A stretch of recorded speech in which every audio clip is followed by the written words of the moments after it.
Hello and welcome everybody to the Giant Slayer European Cup. I am DoA. With me is Frodan, and here we are, day 3, the beginning of the second week of group play, where we will have 4 nations competing for the most points they can get over the course of 10 games, 2 days, and then we will find out at the end of this week which 4 nations overall makes it to the playoffs. It's going to be a pretty awesome week of TFT. Yeah, that's right. We're back for another week. We're almost done with the month of July. It's pretty wild to Can't think believe it. about, but we're going into week number 2 of competition where we get to see new countries go at it that we didn't get to see last week, advancing to the next round of the tournament, which is going to be really fun. Team tournaments has been the flavor of the month for TFT Yeah. tournaments, Twitch rivals, the European Cup, and it's brought a lot of fresh energy to the mix because when you're playing for yourself and you're feeling like, I'm eliminated mathematically. Is there anything to play for in the last lobby? Should I be really trying that hard or am I memeing around? I mean, there's a lot going on when you have country pride on the line. So I've been enjoying it a lot, though. Yeah, absolutely. And we've seen the rise and fall of some names that we expected to perform a lot better, and some newer names maybe to the North American audience that are kind of learning about for the first time. And it's cool to see some players come up like that. But let's take a look at the format of the tournament so we can see a little bit more closely about what's going on. We've talked about it already a little bit, basically. But it's 4 days of play, each total in the first stage, basically. And over the course of this, each nation will get to play 10 games. So, how it'll work is today we will have 2 players from each of the 4 nations competing this week. And then tomorrow we'll have the other 2 players. Each nation has a 4-player team.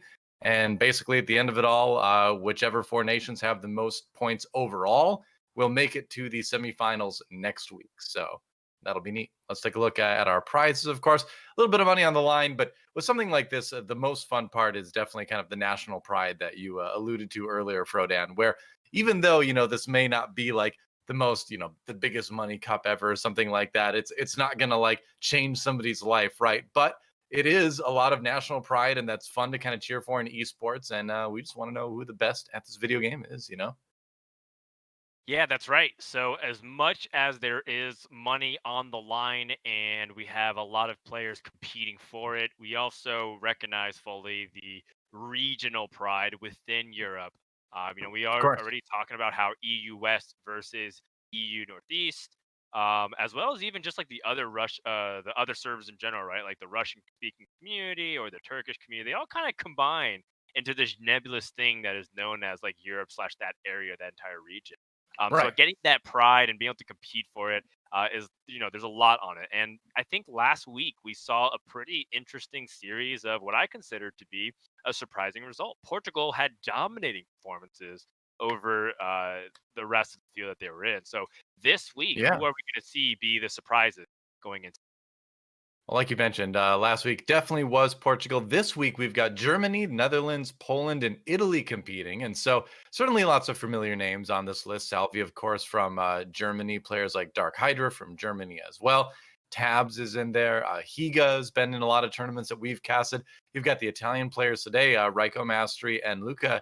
Luque right now, the top player on the US ladders. So some definite ladder monsters here, some players with tournament experience, and then a lot of unknowns to us anyway that it'll be fun to learn a lot more about over the course of the week.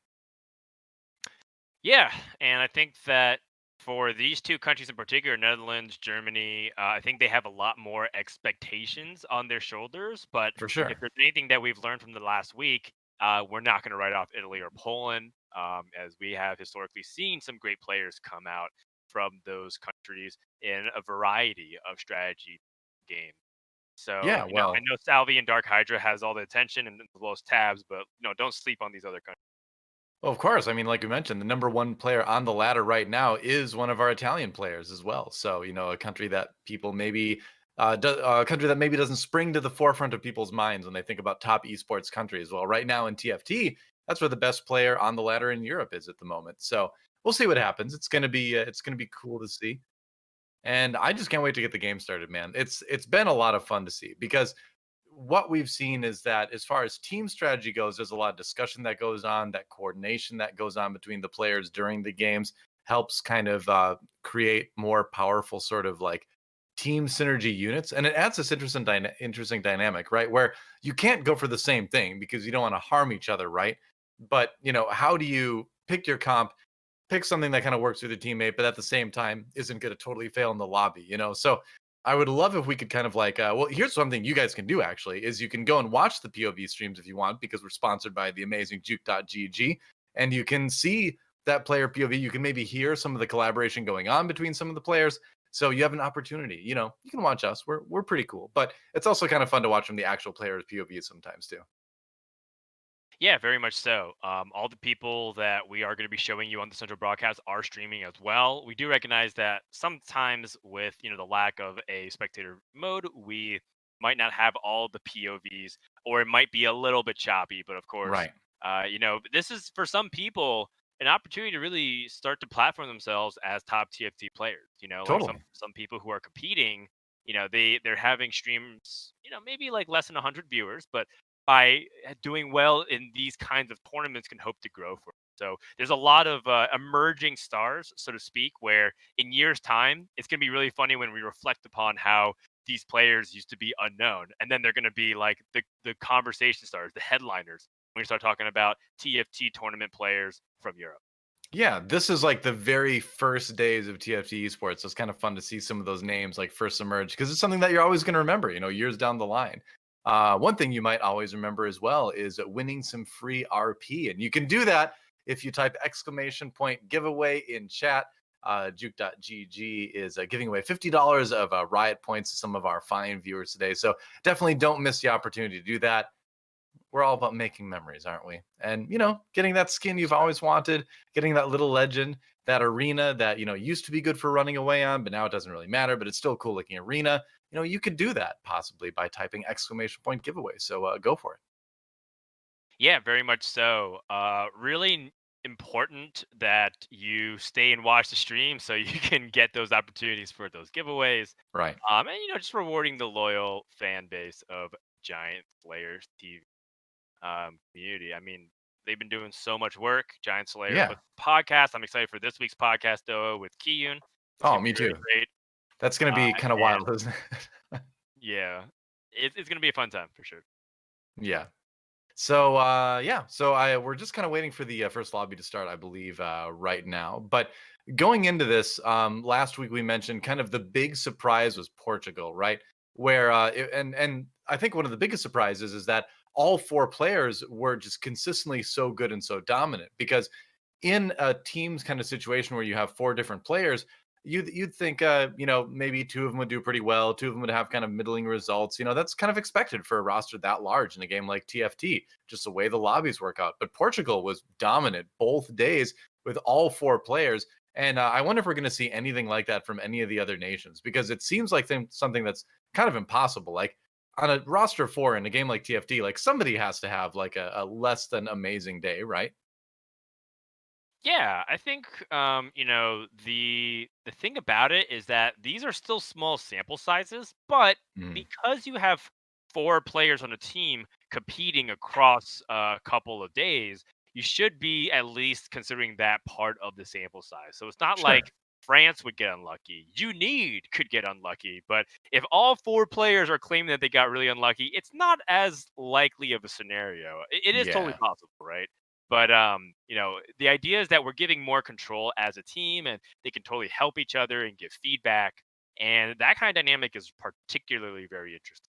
Yeah. It So is cool. I'm a big fan of it. I'm a big fan of it, and I don't think we've seen any deliberate strategies outside of trying not to contest the same compositions. And Mhm. we have seen a little bit of evolution in the metagame since last week. Actually, a pretty decent amount right now. Yeah, And big time I'm pretty actually. happy with where 10.14 hit patches. Yeah, it's been really interesting because what kind of started out as like Dark Stars and Syndra basically and Protectors has kind of evolved quite a bit to support a lot of different comps. Obviously, Cybernetics is still there, Six Blade Master is still there. But the big thing that kind of came out over the last couple days is that level 9, just play a bunch of 5 cost stuff, rely on Bard in the early game to help accelerate your XP gain. We saw St. Vicious play that like extremely well in the C9 qualifiers the other day, and there was another qualifiers with TL on Sunday that you casted, and I watched a bit of that. I didn't get to see all of it, Were you seeing kind of a similar thing happening where Bard was becoming a bigger priority? Yeah, I mean, I think that people may have had an overreaction to it, but I think, perhaps people are scaling down now. The idea is that Bard was put on the map as a way to open up the early to mid game. Because Right. before, it felt like if you were losing intentionally, you were using it for an aggressive roll down to try to get Dark Stars. So in the end, it was almost like, well, all paths kind of lead towards the same kind of finish, which was the Dark Star pinnacle. And I think Sure. that a lot of people, weren't enjoying nearly as much. However, what Bard does is he gives lots of options to level up quicker. And then there's several pivot opportunities that you can go for. You could stay on the Bard train and play Mystics with Vanguards. You can stay on that Bard train and play Astro Snipers. Or you can just entirely ditch it and just play like a level 9, whatever legendaries I 2-star. I'm just going to use them as my carry and support units, which is a really fun way to play, but quite possibly the most difficult comp to play right now on the patch with high success. Yeah, definitely a lot of skill involved in that because it's tough to kind of bounce stuff. It sounds like, hold on, we're getting a message from our producer. It sounds like we have to remake the first game because there was a disconnect right away. So obviously, if there's a disconnect right at the beginning, we can remake the game and get that going again. Make sure everybody's in the lobby, and so we're gonna do that. So it'll be another minute or two, but yeah, like Bard has been a fun unit to play around with. And how you work him into your comp is very sort of like it's very flexible, right? Like for instance, I won a lobby this morning actually where I played Star Guardians, but before I got everything online, I had Bard and a couple Vanguards and a couple no a Bard and a couple Protectors and a couple Sorks. In that I had two Sork, two Protectors, so I had that kind of core, pretty good, board setup, and then I had Bard with the Star Guardian Bangle actually. So Bard was casting more often than usual because he was getting a little bit more mana with the Star Guardian thing being active, with Nico and Ari being the other Star Guardians, I believe, at the moment. And then, I after I hit level 7 quickly, I transitioned out of that into 6-star Guardians, and it was like a very smooth, natural feeling way to like get into that comp quicker than usual. And I just crushed the lobby, and I was like, wow, Bard in like the right situations is just so strong. Yeah, that's right. So, one thing to consider, as right now we're waiting for the regame, Right. that we don't want the disconnect to destroy any player's first lobby here going day number 1 of this week. Obviously. One thing to really consider is like some of these new innovations within these compositions. We talked a little bit about how uh, those Fast 9 strategies are starting to come online. We've seen some rise of Jinx compositions as well. It seems like Rebels Mm. and Brawler Blasters actually does have a pretty decent role in the metagame. And it does seem to be all hinged on some of these really powerful legendaries. Janna seems to empower a lot of attack speed based compositions. And so when you're trying to use like late game scaling through champions like Xerath, or even just Jinx, turns out it's pretty good. And then you have like very ubiquitous champions like Aurelion Soul that can go into any composition. So don't be surprised if we end up seeing that do very well today as well. Oh yeah, well, people have kind of figured out how to do the early battle cast brawler blaster start a little bit more effectively now. I think I'm seeing it a lot. Like yesterday, I played a ton of games and I saw a lot of people going for that early like Alawi, Kog'Maw, Malphite, and like maybe Lucian or some other blaster you can find, right? And that type of thing puts together like a really really strong board where you've got the extra damage and the extra healing on the battle cast side. You've got the extra HP from the early brawlers. You've got, if you've got a red buff on Kog'Maw, you're spreading it everywhere really, really quickly. So I think Brawler Blasters is coming up, and I was playing a little bit on the PvE over the last couple days as well, and that is a place where I think Brawler Blasters is definitely coming up right now. And PvE games are PvE games, right? Everybody's experimenting. You kind of have to take it for what it's worth, but just in terms of judging like general overall strength, it does feel like Brawler Blasters post patch this week is going to be a bit stronger, I think. Yeah, we'll see how the patch ends up shaking things out. 10.15 has hinted towards several buffs and nerfs, as well as the Hmm. removal of galaxies like the Nicoverse, which I'm not sure how I feel. I like Nicoverse a lot, I kind of and like I think I'd Nicoverse, rather. yeah. Oh Yeah, well. I'm not sure if I'd remove that as my first choice given the other options there, but Nicoverse has done a lot, and um, I also think that the rework for the Galactic Army is going to be particularly interesting. Yeah. I haven't seen the rework for the Galactic Armory yet. I did see the new galaxy that they're making. I forget the name of it now though. What's the name of the new galaxy? Plunder Planet. Plunder Planet, right. And so that one, like, you just get more, you get gold from killing champions, basically. It's kind of like everybody gets a space pirate buff, sort of. But as I understood it, like the first champion you kill has a much higher chance to give you gold than the other ones. So and again, like this is all PvE stuff, so it could all completely change. So again, don't take like what I'm saying as gospel. But that seems like a really interesting galaxy as well, because it lets you again like accelerate things, right? You can either use that gold for roll downs and finding 2 stars earlier or whatever. But I think the real benefit is going to be quick leveling, right? And putting together those synergies really fast. And like if you want a galaxy to go fast 9, like that is going to be the galaxy, right? So I think that to me seems like a really interesting way to sort of change things up and promote more aggressive leveling, I guess. So that'll be an interesting one. Yeah, I would say that, and again, for people who are kind of straggling right now, we're waiting for the first lobby remake here. Sorry to keep y'all waiting. Um, It's a TF talk show preview. Apparently, is what we're doing right now. for sure, for sure. Yeah, I am intrigued by that Plunder Planet. I think that what it will end up doing, if I were to just kind of guess right now, would be to challenge people to play best board. So that way you can always Hmm. have a chance to get gold. So even if you're intentionally losing, now it's like you're really incentivized to lose by the fewest champions possible, so that way you That can too. still score some gold as an opportunity. So I think that on paper, it's a really good galaxy just because it will has opportunities for skill expression. Because more gold means more choices, and you will be challenged every single round to play your best board, which is probably a fundamental skill for a mid to high level play that people are still really developing Right. every patch. So some of the other changes, since we've got a couple minutes while we remake the game, some of the other changes that I noticed on the PBE, which could already be different right now as I'm saying this, but this is how it was yesterday when I was playing on it, is that Darius was down to 50 mana for his cast, and I played a space pirate game into a 4 space pirate game, and again PBE like, but it Darius seemed really good. His casting comes faster. He can still do a lot of damage, obviously. I'd love to see Darius come back in the meta. I think he's one of the most fun champions. Another one I noticed was that the smoke screen for Graves lasts a bit longer, and the also the Jarvan battle standard gives 50% attack boost across the board, 1, 2, and 3 star Jarvan.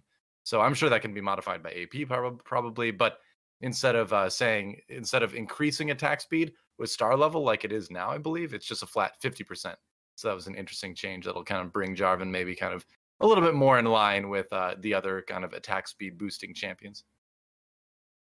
Yeah, and it is pretty interesting to see how the actual buffs and changes will affect them because you mentioned Darius, and it's like people are like, why are you buffing Urgot? That's a champion that I don't even want to exist. Or why are you buffing units like Jinx again after you just nerfed them?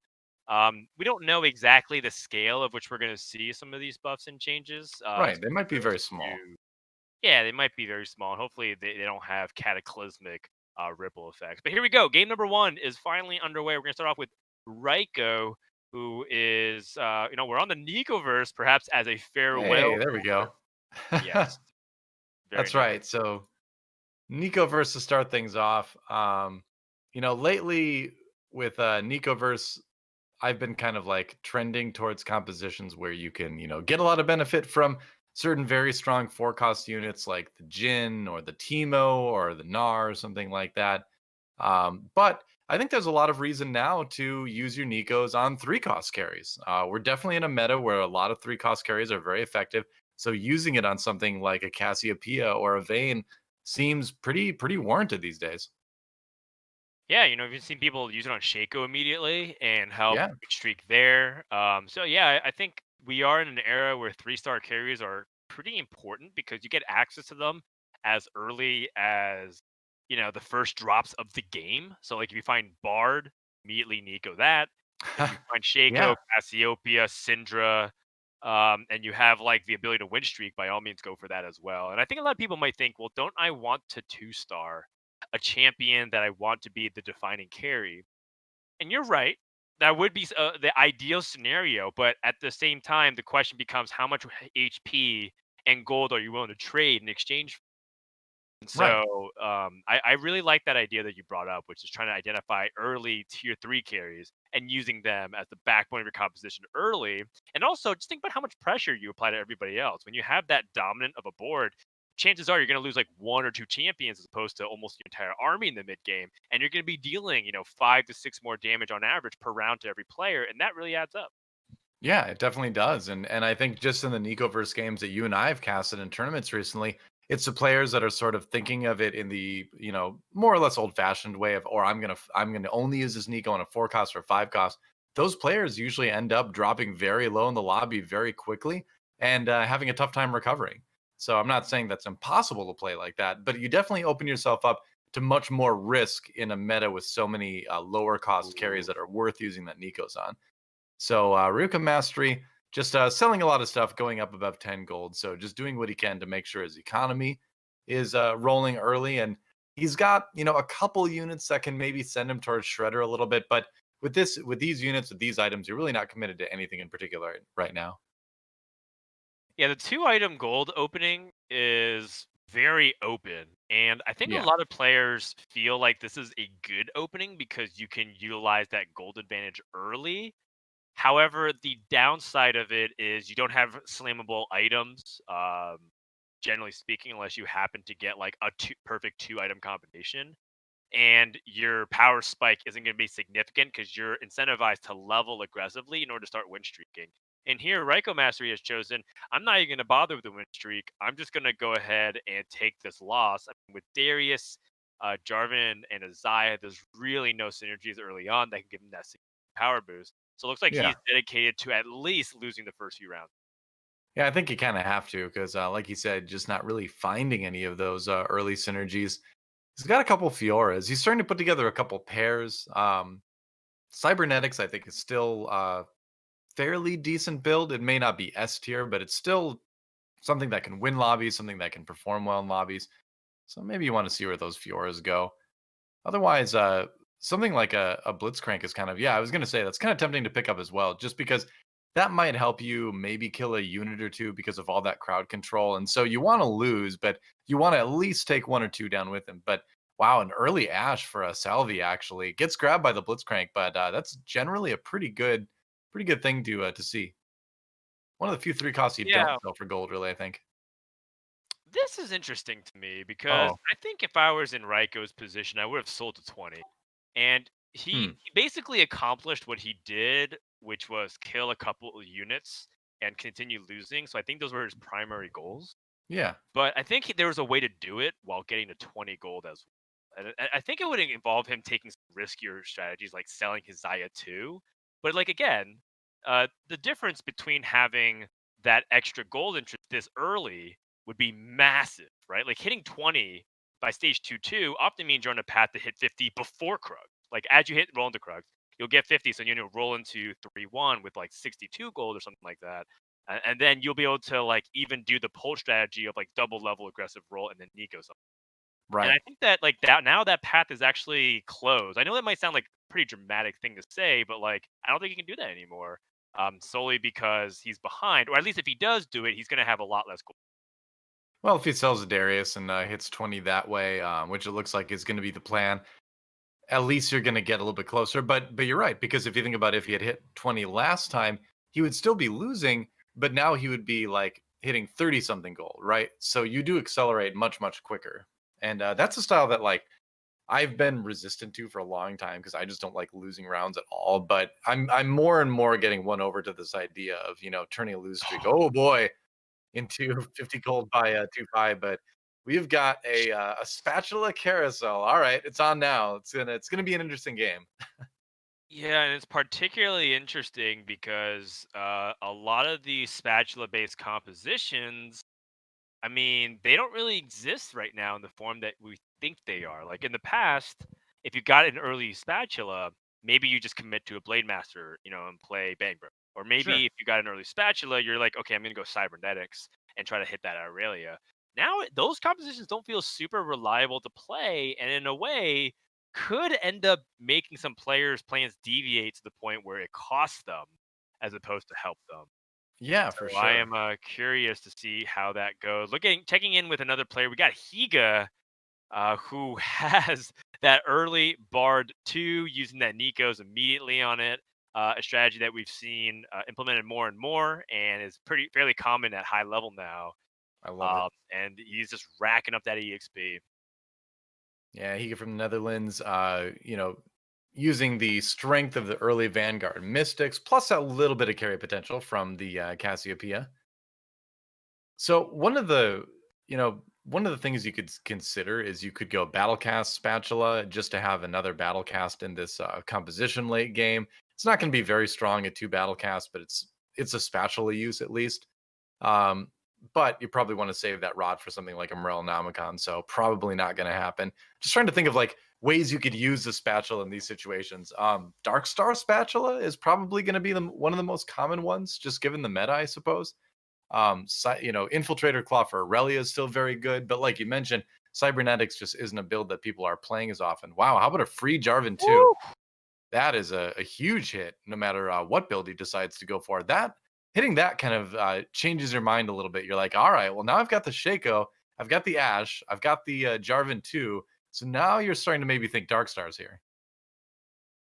Right, you could totally play the Dark Star Protector composition that features just a couple of snipers. Instead of going for full Dark Star, you go for like 4, or you can play 2 and you flash it in with other things. Yeah. There's a lot of flexibility to it.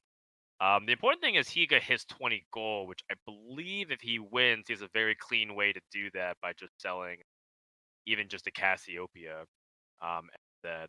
So Higa's actually doing a really good job of losing up until this point. He's going up against RyKo Mastery, who had committed to the losing streak, and looks like because of that Bard 2, he's actually going to win. The auto attack damage does rack up over time, but hey, it's okay because Higa does have the ability to make 20 gold anyways. Yeah. So you're still in a pretty good spot coming into the Wow. Krugs of 2-5. Finds another Ash, finds the Leona 2 as well. So this is just a really strong board in general. Just so many 2-stars at this point. And still very Yeah. open. You can see the smile on his face. He's like, all right, I'm high rolling a little bit, but now you got to turn that high roll into mid game success. Yeah, and I think that the fact that he's acquired so many meeps early that he is going to get to level 6 like naturally at 3-2 if he doesn't even get a single meep is pretty Yeah. absurd. It's exactly what you're saying. How does he convert off of this fantastic early start? And his items seem to be pairing up: 2 rods, 2 gloves, and that's it. So, All right. Well, there's the okay. Aurelia, but I don't know if you really want to play Aurelia after getting Jarvan and everything else. That said, Thieves Gloves on Aurelia is one of the best item champion combinations out there. I've got a feeling it's going to be Dark Star Spat that you think, no, okay, he's going to go for the Thieves Gloves on the Jarvan. All right. I mean, I think that's reasonable. It's definitely a champion that's going to benefit from that. What else are you going to go for? His items are a little bit awkward. But both I look at a tier and a rod there, and I'm thinking, okay, so we have some items that can go on Ash and then maybe go on the Janna much later. Yeah, when I see these items and he makes these gloves, I'm thinking Astro Snipers. I think that you Quite can possible, play yeah. death cap on Teemo. You just get another tier. You have blue buff, and then you use Gnar to hold your Thieves Gloves, and he's an excellent user of it because Gnar can use every stat in the game very well, especially Sure. tanky defensive ones. So with a Bard 2, his transition would also be super smooth, and he's going to hit level 7 very quickly due to that. Another Irelia. Huh. I mean, Uh, the game's trying to tell you something. All right, nah. He just does not want to play Cybers. I yeah, can't blame you, man. I can't blame you. he's just really committed. He's really committed to this Yeah, build already because if he starts to pick up Irelia, that means he's also incentivized to pick up Vayne solutions, and he does have the the Leona at 2 stars, but well, he's weakening his own board and he's holding a lot of gold. And while Bard is great right. at generating gold, he could lean into the strategy and have a more consistent higher placing because Astro Snipers are top 3 comp in the game right Yeah. Yeah, they certainly are. And finding, the question is like, here's the problem I think you're going to run into with Astral Snipers in this particular lobby in the Nicoverse is that anyone who hits like the Gnar or the Teemo earlier, might end up Nicoing that, and you're not going to be able to. So I think that if he wants to go that direction, that's going to require a lot of good scouting because the last thing you want to do is be the worst version of the comp in the lobby, which having used his Nikos early on the Bard, I think opens you up to that risk. At the same time, quicker leveling means you just naturally have access to more 4 stars earlier than other people possibly. So it can go both ways. Wow. Puts in the Shaco. It goes for Yeah. the 2 Dark Star buff, which is, a little bit of something anyway. Aggressive leveling, which I like to compensate for the fact that Bard is very barely a champion that has reasonable stats. At 2 star, you kind of start getting value out of Bard being relevant in the fight, but at 1 star, Bard's just nothing. So he does end Yeah. up leveling and putting in Shaco just to give his composition a little bit extra punch. And I think you noticed it too in the previous fight, where Higa was staying in the fight for a long time, but he wasn't exactly gaining momentum until overtime. So he going up against composition that his opponent has a Vayne 2 with Deathblade and Last Whisper. Wow. So, kind of exactly what we're talking about. S450 or 54 is going for that Vayne 2, slam that, get that early cybernetic start, and win streaking all the way through with perfect HP. That's a really good start for 54, and that's exactly the way I think we should be playing on Nicover. Yeah, that's right.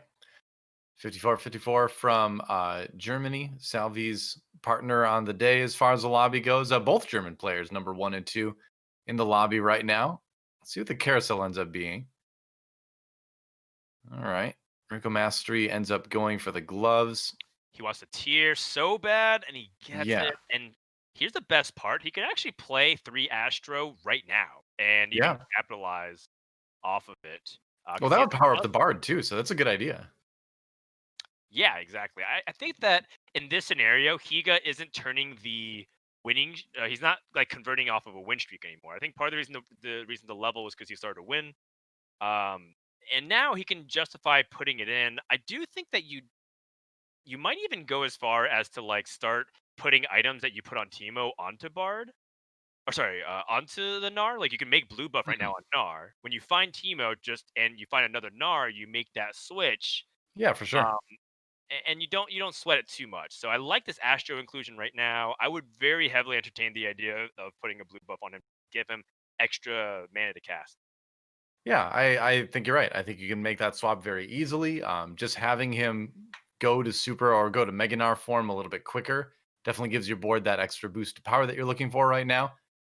But overall, it just looks like a really strong board. Big ult Woo. and Yeah. Bard still giving him tons and tons of meeps as well.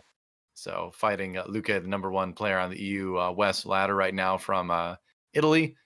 It's a close call, but I think the protectors are going to carry it through. Yeah, and it's interesting because Luque is playing another composition, with that Oh, Blade Master spatula, the Blade of the Ruin King. maybe not. I think he might end up taking it just simply because Wow. of Rakan being super nutty in overtime. Yeah. And we haven't seen, 6 Blade Master Bang Bros in quite some time. And with the way the itemization is going, it made it look like it was going to be the case. Although I'm curious to see how Luque chooses to transition this because he's low on HP, and I think he's been slow rolling so far, but it hasn't exactly been. We'll see. Doing a bit of scouting now. I was muting myself because this large, loud street cleaner was going past my house. There we go. The joys of casting from home. All right. So yeah, Blade Master, Celestial. Yeah, Like you so I mentioned, the think Blade what Master Rakan is pretty cool because you get more of those big crowd control casts. Yeah, so there's a few ways you can kind of go with this build. You can deviate into a Master Yi 3 and try to play like Master Yi and Yasuo and just have those be your core while having Rebels. Mhm. Um, and to be quite frank, that's still one of the best builds in the game. It's just so hard to get it online. It requires like 4 or 5 things to go right, and that's just a lot to ask for. And you can see that he's pushing levels to 7, but he almost has no life to really work with. So I wonder if he's just going to do a full roll down and basically play his best board given what he has. Yeah, you may Second have thing to. about it is that he could also just go into a traditional Rebels approach. But with these items, it really feels strange to me that you would prioritize like the Jewel Gauntlet and then not go for on a Master U2 and then not go for it. So we'll see what ends up happening. Well, you mentioned earlier as we watched this roll down that sometimes the spatula kind of makes players play themselves into corners more or less. Where when you dedicate to that Blade Master spatula, you want to go Blade Masters, but then if you don't hit it, then you're tempted to kind of think, all right, well now I have to transition, but then I've got this useless Blade Master spatula. So luckily for him, he did find the Shen, he found the Yasuo, he has 6 Blade Masters online, but is this strong enough right now? Yeah, going for the Rebels with the Aurelion Soul instead of the 6 Blade Masters, and that I think with his items, that's probably the strongest board he can play at the moment. Yes, sort of. Like he could have used his Nico help to get an Aurelion Soul too, and I think that True. slight hesitation um, is indicative of how difficult this composition can be. He does end up getting this very convincing victory, and his opponent has rolled down Well, almost all of their gold in order to get to this stage. And it ends up being an okay loss, but like we said, we have to kind of make that decision soon because there sure. is a very awkward board being played with 5 Blade Masters. Oh, he's doing it. Okay. All right. So, and I do like Shroud. I think people are finally realizing what a strong item it is. But again, it's sort of a build that's sort of trapped between two builds, right? I mean, now your build is basically like Rebels with Aurelion Soul carry. So how do you kind of take this from this blaster or 5 Blade Master kind of like core and go from there? I think maybe a fast 8, add in the 6 Blade Masters, just have Aurelion Soul cruising around. Maybe that would be the best way to kind of try to save this, right? Right, and I think that's exactly what's going to happen. On 4-3, I think that there's going to be a all-in and try to go for Blade Master. If not Should 4-3, then be. immediately after the carousel. But that Aurelion Soul 2 might end up changing some of the game plan here for Luque because Aurelion Soul 2 will keep him pretty healthy and win him some fights. So maybe he doesn't feel incentivized to rush to 8 next turn. The only thing is that I feel like if you're not going to go to 8 and put in the 6 Blade Master, then what's the overall game plan to help you get into the top 4? Because remember, like you can go to 8, play the 6 Blade Master, but long term, what's your way to get? Yeah. So he decided to go to level 8 like we were kind of anticipating.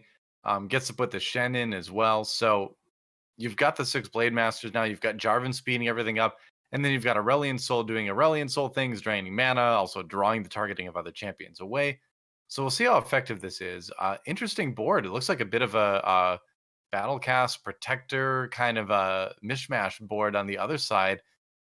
That I don't know. That is an interesting board that his opponent. It's hard to see because the challenger things in a way put together. Oh, Yeah, okay. So it's VCR from Poland, and I would love to get a look at that board later because that was interesting. There's a little bit of everything on that one. yeah. Also, 4 Nikos on versus board, so Yeah. really big power spike potential coming out from Team Poland if Verser wants you to hold those Nikos until the right. Gonna complete the rapid fire cannon onto the Master Yi. That's very important item for Yi. I think that's probably the most important item. Everything else you could justify being second priority. Even Rage Blade, which is often second item people care about, isn't Mm. nearly as important as RFC. Yeah, for sure. Because I mean, you want you to be able to start attacking from a distance, right? Staying safe. He gets the attack speed anyway, so Rage Blade is like attack speed without the safety, whereas RFC is like both. You get the attack speed and you get the safety from the slight range. We're gonna swap over now to see what Visir from Poland is up to, and that is an interesting board. So, like I mentioned, a little bit of everything, a lot of twos, but just trying to capitalize on a lot of strong units, a lot of strong synergies, Yeah, I and think this is yeah. a really good example of someone that knows how to play best board. He played a Yeah. Rumble 2 with no synergy at all. And I think that's like a really good example of understanding what keeps you healthy. However, the other side of it is now Visser is starting to drop off pretty significantly Right. as he, has been losing and some of the losses bad and convincing. Needs to find a more meaningful position. And with the Cassiopeia holding the blue buff, has indicated that it wants to use Cassiopeia as a temporary carry, maybe even the permanent carry. But if so, usually Vanguard Mystic is a much stronger variant of it. And this is a very tricky situation. I think it's very easy to look at this board and say, Keck W holding 4 Nikos for next game. Like, what are you doing? And Uh, it's like these kinds of situations are really tricky because you feel like you have too many options and you get announced oh, as ground. totally. Yeah. I mean, and it's a pretty common situation too, honestly, where you find a series of things in the early game that make you very strong. And so you kind of play towards those. And then you find yourself in this mid game situation, stage 4, where suddenly you don't really have a comp. And you're like, well, what direction do I go? Because I've got like good parts of a little bit of everything. He settles on 4 protectors here. But again, he's going to need some sort of carry swap, right? The Cassiopeia is doing okay for now, but the protectors don't offer you that same front line that Vanguard Mystic does. And so he's going to kind of keep hemorrhaging HP at this point. Like maybe you find a Janna and you swap out for that. But he's starting to kind of end up on his last legs here. He also, he did Nico the Fizz as well. One thing that might help him actually a lot is finding the Syndra. If he can find a Syndra and Nico that right away, and then let's see. Yeah, and then maybe find the Janna. You can go for the Protector 3-star Guardian setup, which is probably not as strong as 6-star Guardian right now, but Protector Syndra is a comp that's at least on the board anyway. Yeah, and I gotta admit that I think that build still feels really open ended to me. It picks up 2 belts, which Warmogs, which is all right. Hmm. Yeah, that's And it good. picks up a glove A tier. Finally hits level 8. This is definitely the latest you ever want to be on 8 going into it. And a 4 protector build is okay. It's totally fine. I just kind of wonder if the carry potential is good enough just with Shaco featuring Hand of Justice and a Fizz and a Well, yeah. Cassiopeia that has, just the blue buff. Well, that's why I kind of want to see him swap over to that Syndra because in terms of what's going to be the bigger carry right now, I personally feel like it's maybe going to be the Syndra, but you do lose Mystic if you do that. So I don't know. I haven't seen the straight up numbers as far as blue buff on a Cassiopeia 2 versus blue buff on a Cinder 2 as far as the damage goes. He doesn't have Sork. He doesn't have Star Guardian. He does take a round win over Higa at least, but I do wonder a little bit. Yeah, definitely more food for thought given that, exactly as you said, usually if you put in Syndra, you want to at least have Star Guardian with her because uh, she gets the mana cast even further. So that's what makes the blue buff with Syndra, theoretically like crazy good. Right. Um, the sorcerer buff is also really important too. And so having neither makes me feel like you gotta at least stick with Cassiopeia carry for now. And, Fizz 2, Shaco 2 are still very good anti backline. They're good anti it's just one of True. those things where, again, scaling is going to be an issue. As right now, we're entering the phase where some players are eliminated. Hotline Me already out of this competition, and now we're gonna see if the Shaco can jump into the vein fast enough to shut down. Yeah, Mingzli from the Netherlands eliminated in eighth. Luque from Italy in seventh, on the verge of being eliminated. 5-4 from Germany. Looks like he's going to take a round loss now. So Vizier coming back a little bit with this comp right now. And like we were saying too, this is a composition that can transition into some very late game stuff pretty well. Those 2 Nikos, if he comes across like a Janna or a Xerath or something like that, then this comp can get really strong really fast. Finds a Lulu. Don't know if you can Okay, include that right now though. uh, I think you totally can because what you do is you have 3 Celestials already. And then you replace it for the 4th Celestial. You can give the blue buff to champion like Fizz, who uses it very well. Um, Sure. get it So you would casting immediately, and then you would you just have take out the Shaco. Cassiopeia then? Yeah, I guess maybe Hmm. he feels like he doesn't have enough damage if he replaces the Cassiopeia. Also, the quality units, the Cassiopeia at 2-star versus the Lulu at 1-star. But that's Yeah. probably where Nico's and stuff like that come. Yeah, that'd be my concern is that you would just not have enough damage anymore if you ended up taking out the Cassiopeia like that. Even if you did 2-star the Lulu. But, at the end of the day, he's winning rounds, so that's kind of the old adage, if it's not broke, don't fix it. It's working at the moment, so just be patient and wait. There's a Janna with a claw in the carousel. Hmm. Yeah, it's a really good point that you brought up as well because for Visser, like It's exactly what you described. If it ain't broke, don't fix it. You don't have to make your composition weaker immediately. Yeah. Um, and he is playing with an extra force of nature compared to everyone else. Yeah, or rather, an extra champion because of that force of nature. So he does have a Right. numbers advantage in some areas, and he's outlasting a good portion of the lobby. It just seems like he's the first on the chopping block after Luque, Kezman, and RyKo Mastery end up falling out if they end up falling. Yeah. He's definitely on the bubble right now. He lets the Lulu pass by. So I'm curious to see what he's gonna go for after this. But we're gonna go take a look at someone else right now, Salvyyy from Germany, currently number one in the lobby. Yeah, Salvy with a triple Rage Blade Xerath. That is, I mean, you got triple Rage Blade and a Jewel Gauntlet Oh on wow. Janna. Oh This my is an gosh. all offensive sorcerer based Darkstar composition, That is and it is obscene. looking spicy. That is absolutely obscene, man. That Xerath is just gonna destroy everybody, basically. It didn't even get hit with the cloak. Oh, that's rough for Luque, as he is on the verge of being eliminated. And look at that Xerath go. Got knocked up a little bit by the Janna, but now the attack speed coming in, and even that Aurelian Soul is not going to be able to withstand the barrage. And so Luque from Italy out in seventh place, unfortunately for Team Oof. Italy. That's right. Kezman and Man, RyKo Mastery survived just a little bit longer, but it looks like Salvi is starting to run away with the lobby. The moment he finds a second Janna as well, he can immediately Nico it, and he has the forbidden combination of Xerath and Janna at two yep. stars, which is, I believe, one of the highest win rate combinations that you can get in the game, if not the highest win combination. I think it's the strongest two champion combo that there is basically right now. It's always a very late game thing. Obviously, it's 2 5 cost units, but once it comes online, if you have anything close to decent items, the synergy just wrecks boards. So yeah, it's always something you want to keep it in the back of your mind if you're playing a comp that supports it, even in like the most remote way. If you find it, it's just so good. And yeah, Higa just getting dominated there, going down to 1 HP, so he's still in it. I'm watching the sidebar really closely. Yeah, RyKo Mastery from Woo. Italy eliminated as well. So unfortunately, Italy eliminated in seventh and sixth in the first lobby. So a rough start for them. Yeah, Oh, and Trap Claw. Nice. Trap Claw is pretty decent. I guess ideally, if you could switch things up, maybe you would have like the Trap Claw on the Xerath just to keep him a little bit safer. But Trap Claw and Janna Yeah, is totally fine, or even putting it on a Syndra is totally okay as well.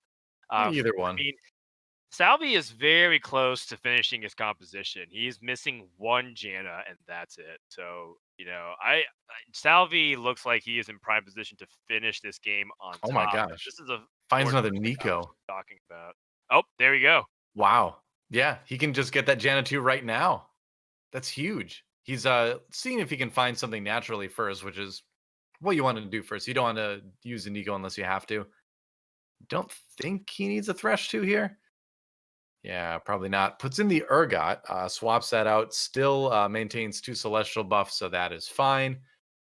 Just swapping it for a different protector. I think the Claw and Janna seems perfectly reasonable. Darkstar Syndra makes a lot of sense. She usually lives a long time in fights and can benefit from that. Does not Nico the Janna though, so I wonder what the reason for the delay there with that was.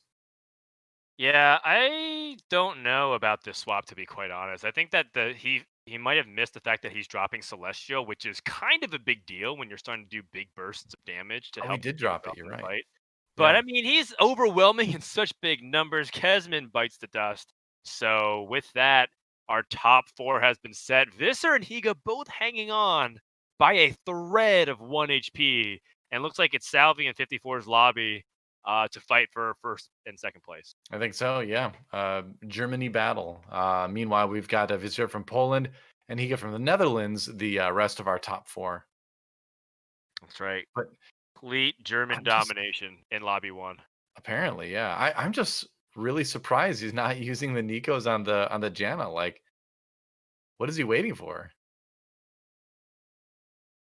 Maybe deciding if he wants to use it on the Urgot instead, possibly. But No, I think I'm a little he bit surprised. understands that he's going up. There's a big chance that he would go up against 54, and I don't think he wants to deal too much damage to them in case Visser Oh, and sure. Higa can challenge him for second place. This is a situation where I That's think a good Salvyyy point. feels so confident that he might be incentivized to weaken his.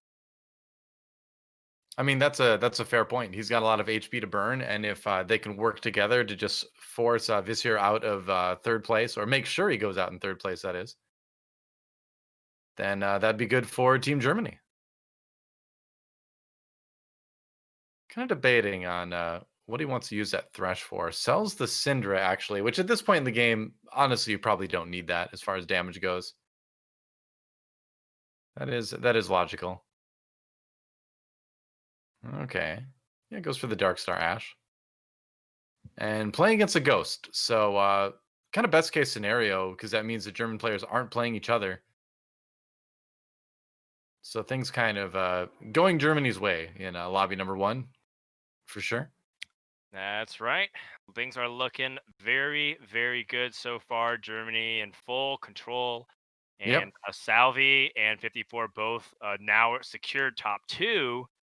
And with that, basically you get to see them play for a little bit of bragging rights between the two of them, but or maybe even meme, right? Just have like uh like just have Janna versus Janna, or like Yeah. have really troll fights where both players are meat farming with Bard. Like these kinds of stuff I think are like more possible, but in the end, this is kind of just a victory lap done by Team Germany. Well Just done. want to see Urgot one no items versus Urgot one no items. Solo 1v1 combat. See who eats the other one first. That's That right. is how you decide these because it's the same points for Germany either way, no matter who gets first, who gets second. So Right. And one thing that we want to point out is cybernetics with that early Vayne play and trying to build on that momentum. Nicoverse is going to be a galaxy that cybernetics missed, in my opinion. So, I think this was a really cool demonstration of exactly what we're talking about, how there has been more variety being explored on different galaxies. And overall, I'm pretty happy with that. Plus, we did see Salvyyy kind of showing off the big legendary builds that's just playing the good units, yep. which both seem to be very powerful strategies to play. Yeah. Takes a loss there, so it may actually be 5-4 that ends up winning the lobby.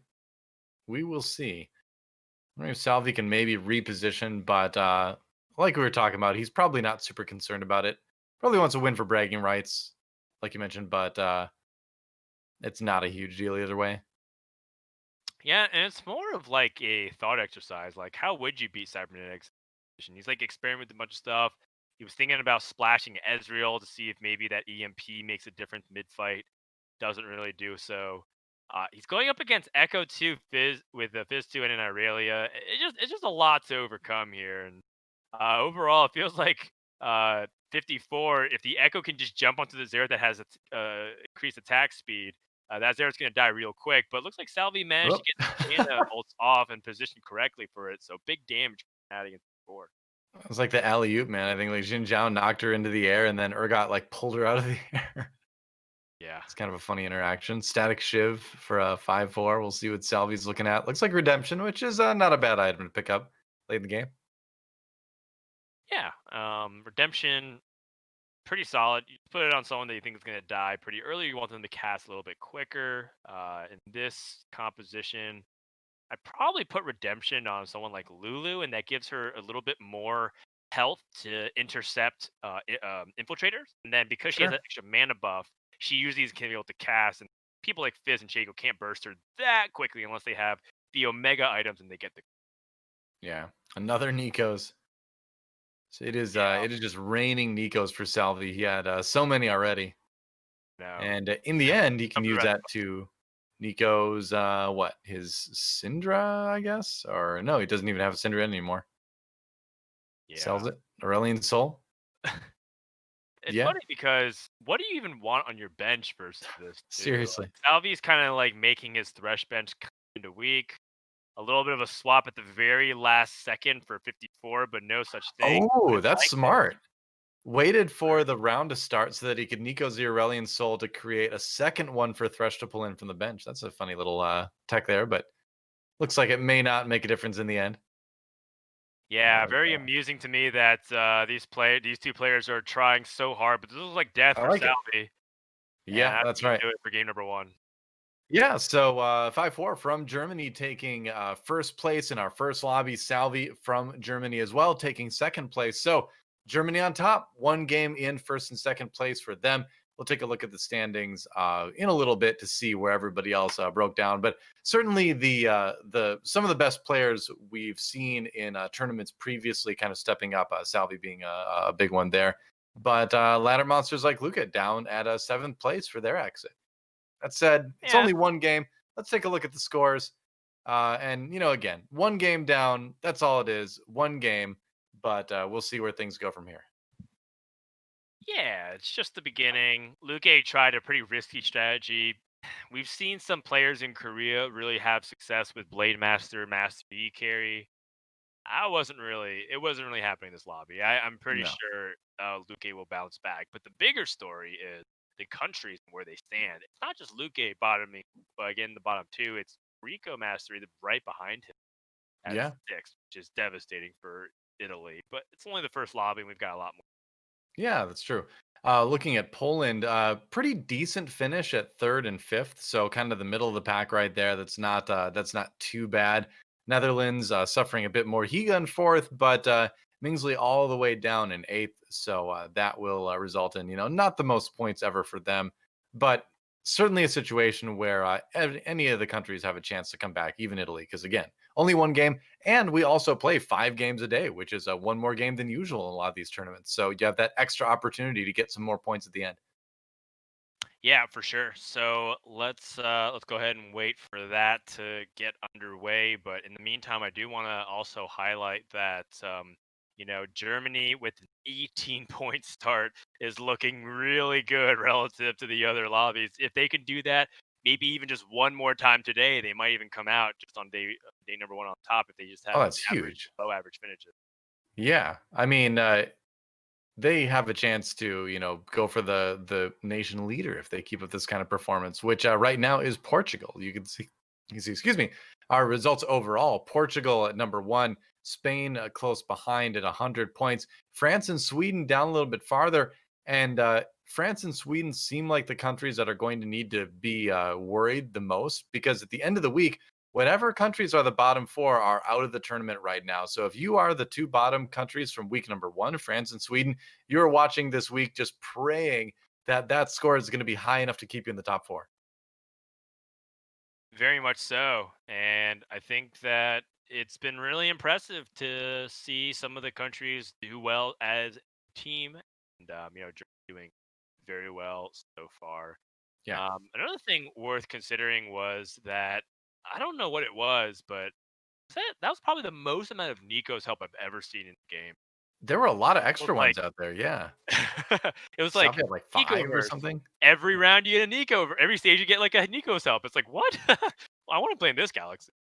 It works extra well now because they changed the way Nico works a couple of patches ago, right? Where before, if you were Nicoing something where all the champions were out of the pool already, it just would bounce off and it wouldn't work. But now it'll create an extra one, even if the champion pool is empty at this point. So Nicos are more useful than they've ever been before. We're going on to our second lobby right now, starting out with Mingzli from the Netherlands, and it looks like just a normal galaxy this time.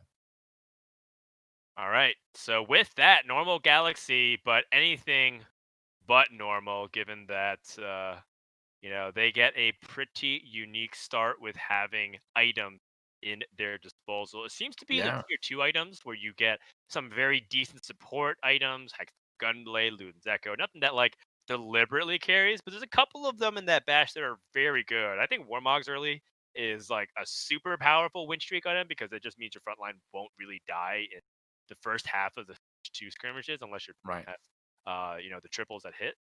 And so we'll see how these players capitalize off these unusual items. I mean, Luden's Echo that Mingsley picked up is a really strong item. Oh my gosh, it's a Fizz 2. Wow. Like Fizz 2 with Luden's early. It's so good. We'll see if he wants to go with it because obviously Luden's works on a lot of different champions, but that could be a very, very strong start if he decides to go in sort of a Rebels direction for the early game. Yeah, Ziggs 2 is a great carrier of a lot of caster items. blue buff, Morello, death cap, anything like that, and yeah, Luden's Echo. Add that to the mix. I really like this delayed purchase as well, assuming Yep. that's what Lee is going for. It seems like that's just kind of good sort of standard TFT practices now, right? Where it's like you basically buy it late because you know you don't need the 2-star to beat the What? neutral minions, and you could always use that 1 gold. So you kind of just keep your options a little bit more open.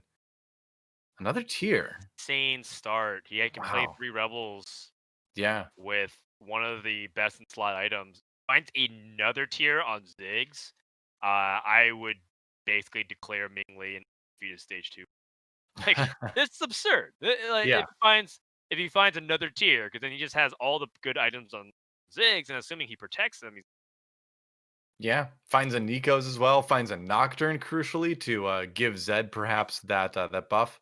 That infiltrator buff could go Alawi for the stronger frontline via brawlers as well. That might be a little bit more tempting even because Zed's already going to be powered up via the rebel buff. Yeah, I like this. And yeah, this is a very, very strong start. Another tier onto Ziggs, of course. But providing there's no sort of funky blitzcrank situations where that Ziggs gets grabbed, he should be win streaking pretty hard. yeah, it is a 2-item opener, so again, a gold-based start. Choose instead to play the Alawi with some positioning that actually leaves the Ziggs a little bit more open than I would like. Yeah, But it looks like Shaco decides to jump onto the Alawi anyways, because the positioning for that Shaco ended up favoring a little bit more towards the middle, which happened to work in his benefit. That being said, I don't think it makes a big difference. His quality of units were so much. yeah. I would be a little bit concerned too. I mean, I was concerned, but given that it's 2-star, it can probably just blow up whatever pulls it anyway if it gets jumped on. So we'll see. Meanwhile, Salvyyy versus Higa here at the bottom. Caitlyn ends up taking the win with that one. A 2-star Caitlyn, pretty strong early on.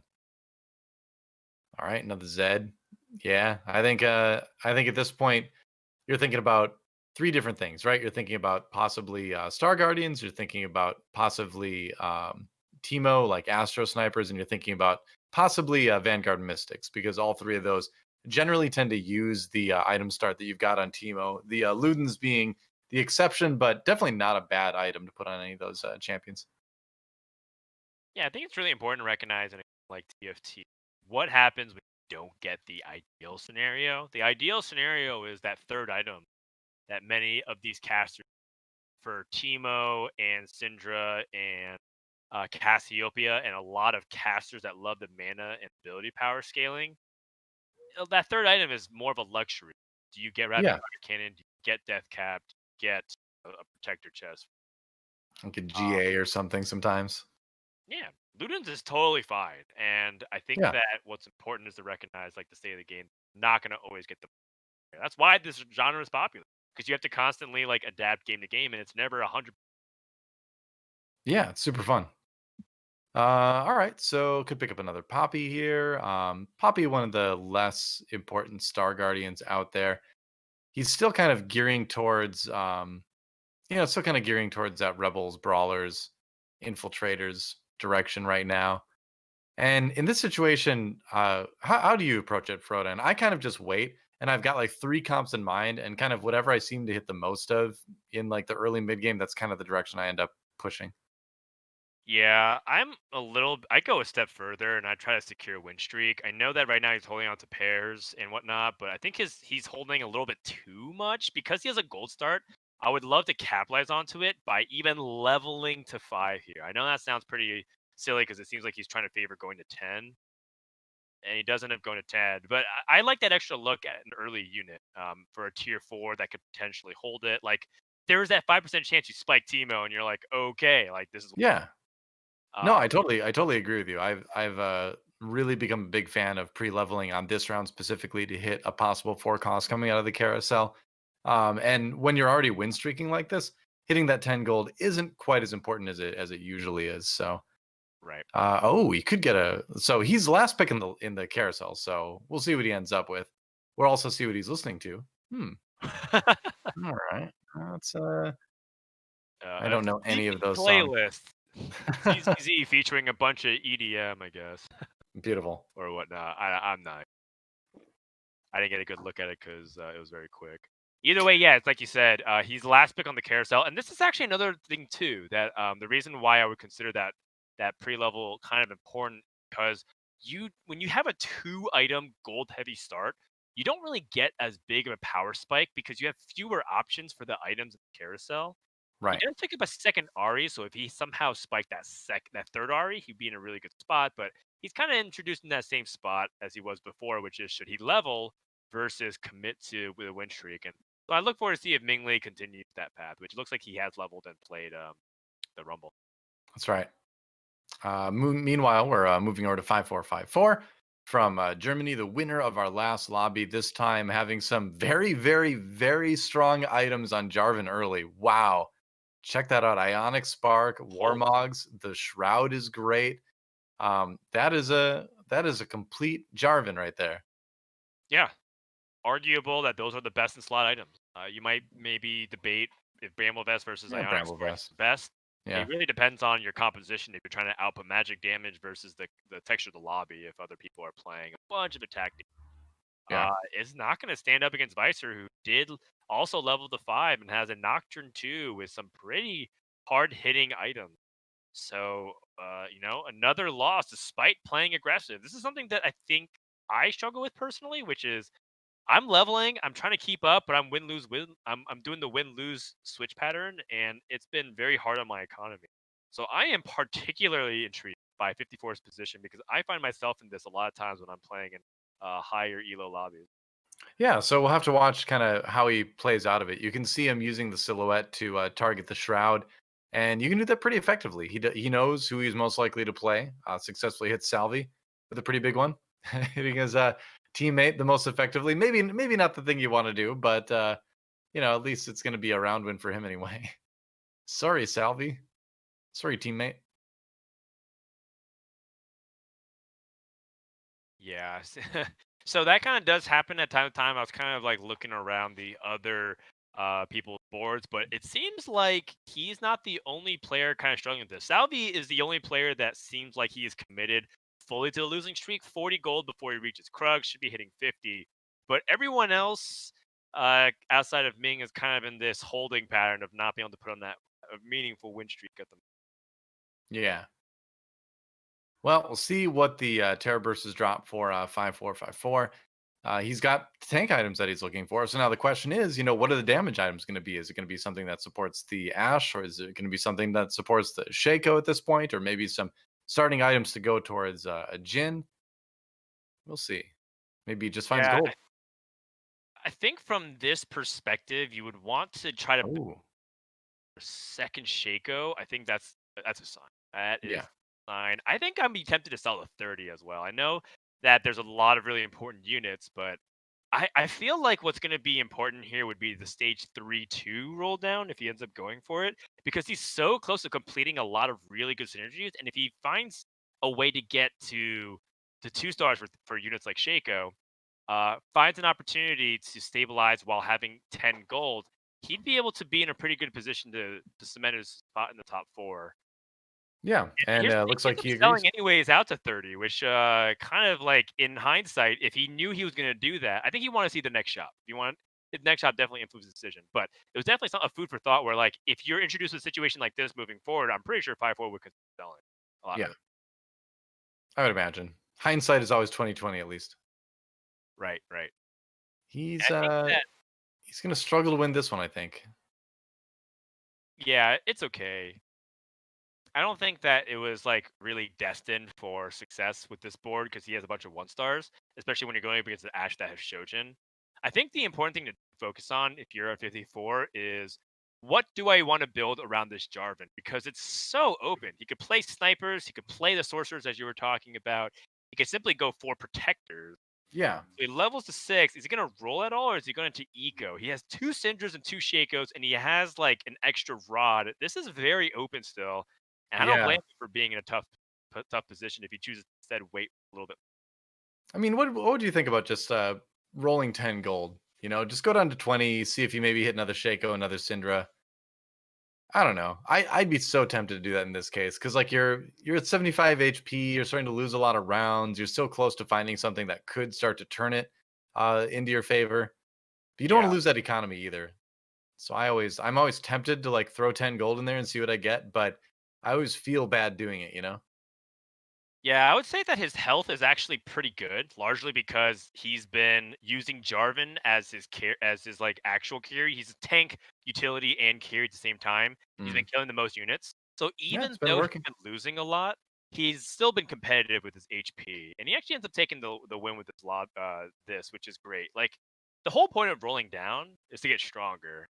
And Sure. if he still got strong enough to win fights without having to roll down, then he evaluated his success correctly, and he's also positioning well. So 54 is good enough to even get wins just holding the Shaco pair and not actually committing to any. And I think this is a really good exemplary show of experience and skill to showcase that he is well versed in the situation. And now I think his decision was correct. It's bold. It's a brave move to do something like that, to be confident that you've read the lobby well enough that you think you can maintain your HP, but so far so good for the most part. Although that is two Ziggs twos. Interesting. Yeah, All right. double zigs, double the bomb, double Yeah. your pleasure, double the fun. Well, Shaco gets back there though and ends that fun, but it looks like he might have just barely enough. There is a GA on that Alawi, but no, he is going to win the round actually in the end. Yeah, how telling is it Huh. that Jarvan took aggro very beginning and was the last to die? He's just so good when you have these Jarvan is items strong. That's stacked very onto true. him. Um, Good position for 54. See what he picks up the carousel. Yeah. Well, what does he want? I guess you have to choose a defensive item at this point.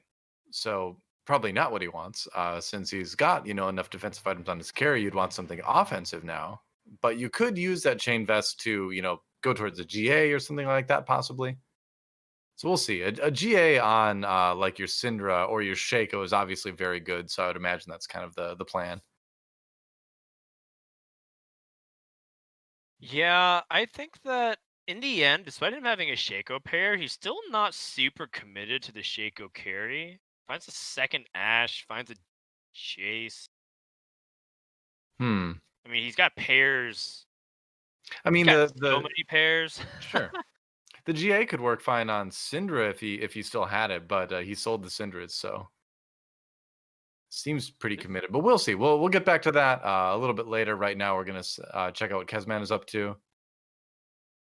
Kezman from Team Poland, and currently running a little bit of a protectors, snipers kind of thing going on. I mean, more than that, he's got two Jarvans at 2 stars. So he's got some real good attack speed. This is almost like Ashe has her own Rage Blade, so to speak. A little bit. I If can he see was it. able to get a Shojin, like having two Jarvans stack their attack speed by what, like 75% or so, is pretty nutty. So I think overall he's got like a very solid build, but he's going up against 54 who just has an unkillable Jarvan. Again, first tank, last to die. It's Yeah, that. unbelievable how much value when you get the Warmog's Ionic Spark and the Shroud on him. Yeah, the durability of that Jarvan is crazy right now. So what's it going to be? Got a couple different options as far as items go. Could build a giant slayer, could build a bloodthirster, could build a number of different spatula items. But it's kind of nice now. I feel like a lot of times I end up saving spatula to see if I get another one and can make a force of nature. Yeah, very much so. So what'll it be? All right, running into the Shojin's Ash of RyKo Mastery. And that Nico is going to be annoying because that's a big stun. And even though his Ash Arrow comes in a little bit later, that Shojin's Ash is going to be online now, and there's just not a way you're going to beat this board. Yeah, it's pretty tricky because Shojin Ash in the mid game capitalizes perfectly on the fact that people are clumping a lot right now. So very Right. similar to how Shroud of Stillness is very effective. Um, Ash is very effective. People are clumping too because they really need ways to protect their carries. It's with infiltrators being as powerful as they are and Shaco threatening with Fizz in the back line.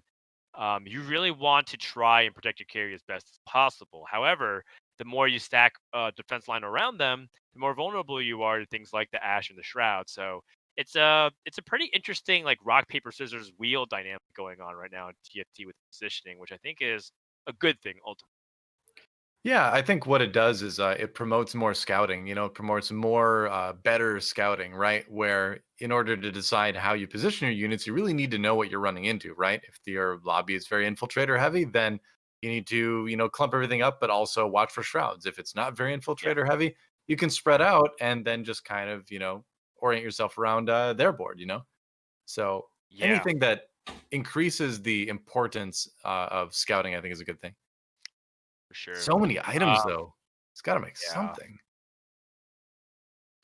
You most certainly will. You have 8 components. You absolutely gonna make the Shojin. I think you can justify Ruden's Hurricane as well. Yeah, for Actually, I sure. also want to give a shout out to the Star Guardian Spatula. I think that is a really decent replacement on Ash because Yeah, it you're not works wrong. with a Shojin where the more she casts, the more she casts, the more she will cast. So I think it's also a really fun thing to do. Goes, Darkstar instead, just Yep. opts for the damage option instead of the, casting option, which again, you've got Shojins, you've got Runins, you're still gonna be casting a lot of arrows. Oh, no! Yeah. Right through the middle. Oh, it's good. That's That's 3 right. points for Kezman, but, negative HP, unfortunately. But, That's right. sign Ash up for your local football team, I guess. She's the new kicker. Well, this is the European Cup, so for football, that was an accurate shot between the defenders for the penalty. But unfortunately, this is the game that It was the requires you wrong to shoot past goal. defenders. You have to hit the defenders. Yeah. Well, she can always move to the US and play in American football, I guess.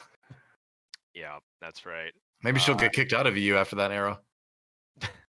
I don't know if projectiles are allowed in American football, but let's hope. Violent enough already. Yeah, well, in Uh, football, the projectile is your body. yes, that's right. Everything is a projectile. It's true.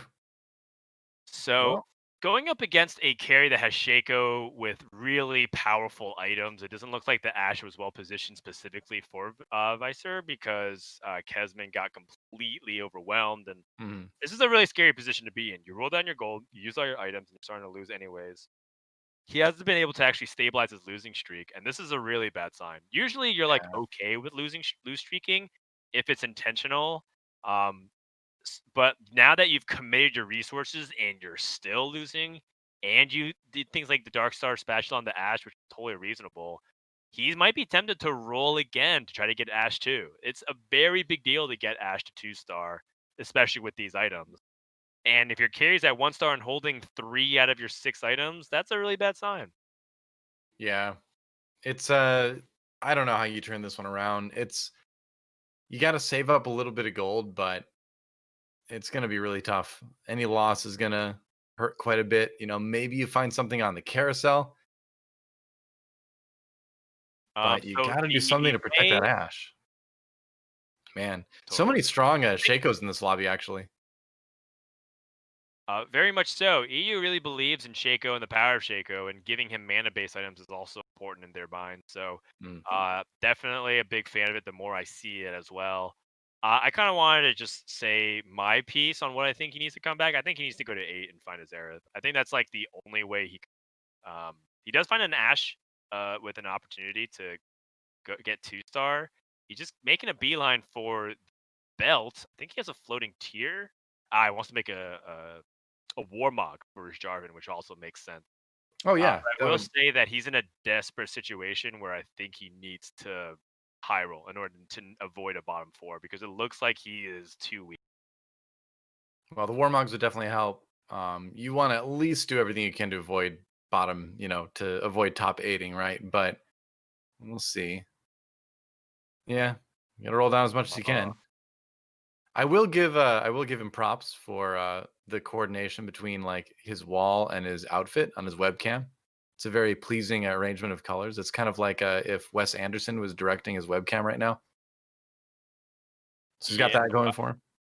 It's a bad sign when the casters are talking about matching the decor to their clothes. It means Hey, that shout out to he the is, setup. You know, and he's in a bad spot, though. If that's what the best thing we can say is the silver lining. I Um, always look for the silver lining, but usually it's better when it's in game.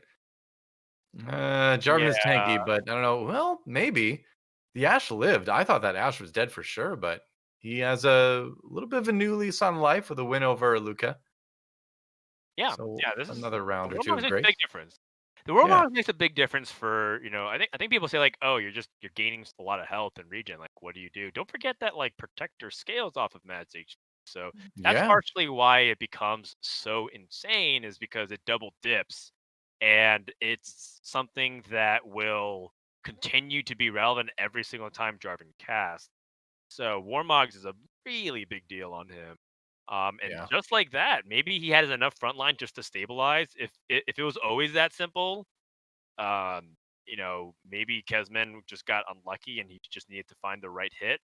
But here, he's still very far away from going to 8. He's going to have like 30, 40 gold, maybe at most, by stage 5-1. And even if he does get that, that means he's going to have to commit all of his gold to leveling and almost none to roll, which just puts him so far behind. And that makes him in a situation where he needs to win this fight. Right. And it's a little bit tricky. Luckily, there's not a Syndra on the other side free firing, but that Nico is living forever right now. That Bramble Vest making a big, big difference. Oh man, the shield came up. He got the kill, but it's not quite enough. Maybe one more arrow? No, that was close. That was a close fight. But yeah, I think having an Ashe 1, if that would have been an Ashe 2, that would have been a fight that I think Kezman would have won there. And that's kind of one of the other tricky things here is that his main carry is still 1 star, right? That is a hilarious gif that he has on his stream there. More silver Yeah, I would lining. I would say that this is one of those things where we get really excited by the potential of our comp and like lean into it. And by Yeah, no means do I think it's like the wrong thing to do. But look at his comp. He also has, Shaco too. And Shaco 2 is a great carry for Darks. So it's one of those things where like maybe if you rearrange certain things, you would be in a much better position because you lean into what you do have as opposed to what you don't there it have. is. Yeah. And that's Finally. that's one of the tough parts though, right? It's where, you get items for the Ashe, you're like, all right, well, I'm going Ashe, and then you just never hit that Ashe 2 until like right now. And you're like, well, if I would have known I wasn't gonna hit an Ashe 2, then I would have put items on the Shaco. So sometimes the game kind of debates you a little bit too, as far as directing your itemization and then giving you 2 stars of everything but your carry. And that kind of seems like part of the situation Kezman was in. But when you run into that, maybe that means that there was an opportunity to roll down and find it earlier that was missed. That's right. So maybe this Ash 2 will make a big difference, but I still think the core underlying problem exists, which is everyone else got stronger. So like Yeah, he's kind of throwing his hands up like, wow, I just hit Ash 2, you know, I still lost anyways. And it's like, how many I think this is like a problem that I think a lot of players encounter, which is they're just too far behind. And another thing too to consider was their opponent's at level 8. So it could be one of those things where maybe their front line, they just needed one extra front line, like a Wukong or something in the right. front. Just find a Xerath, which is finally a good sign. But again, not being able to have a meaningful front line outside of Jarvan himself is a really big deal. And being at level 7 at this stage of the game is a curse. Yeah, because now every time you make sort of that next catch-up step move, everyone else is going to be making their next one, which is going to constantly put them like one step ahead of you. And that's kind of what we're seeing now. So going up against Higa, who has a really strong Jin right now, and that's where the major threat is going to be. Jarvan just taking huge damage, surviving just barely for one extra hit, but that's Oh, not going to be enough. Like you got to get back there and kill that Jarvan somehow, or yeah. that Jin rather, and it's not going to happen. So that's the end of the road for Kezman going out in. I believe that was eighth. Yeah, that was eighth. Unfortunately for him, and now we will move on to see somebody else. RyKo Mastery from Italy. We'll see what he's up to. Yeah, I want to just emphasize the point that it looked kind of similar compositions from Higa, but Higa had like an 8th unit and it was a Jace 2 with a Hextech Gunblade, and the Jace 2 ended up crushing through everything because he Yeah, was just shooting down the Jarvan really quickly on the first shot. That's a huge difference maker. So tough beats for Kezman, but that was sort of expected based off the trend, the way things were going. Hopping well, onto a RyKo Mastery playing Star Guardian Sorcerers. How do you like it, though? Do you Do you approve? I do. Yeah, especially because he's got the Shojin's Chalice on the Janna, so that should be very, very strong. He'll be pretty much guaranteed to get a cast every round. That's a big Fizz ultimate, though. But I like the direction that it's going, but it seems like he's lacking some pretty crucial 2 stars. Also, does he not have a Jarvan as a second protector? If that is the case, then he's in trouble. I didn't get a chance to really like fully look at the comp before the round started, but I think it let's take was a look at it. Khan. That was Yeah, I saw Rakan in there, and okay, yeah, no Jarvan, so no that is a Jarvan, bit but plenty of of a Jaeger yikes. to wash that down. Looks like we're hopping on board with Kezman as we switch, as we are not officially endorsed by any liquor. Oh yeah, Yeah, probably not. I just had a stream open, so I didn't see that pop up. yeah. Play responsibly.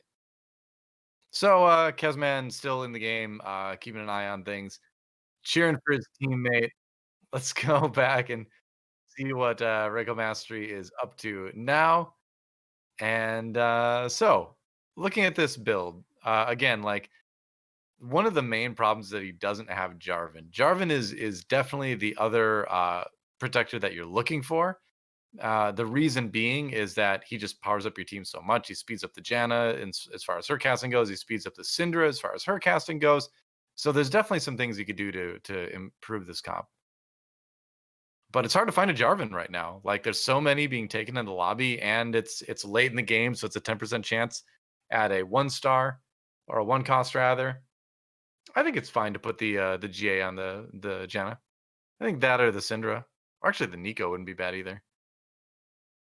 There's Yeah, a I would lot of say that the Janna makes sense as well, given that you want to get her to cast, right? GA does allow her to at least wake up cast the moment she dies before she is able to get her first cast off. right.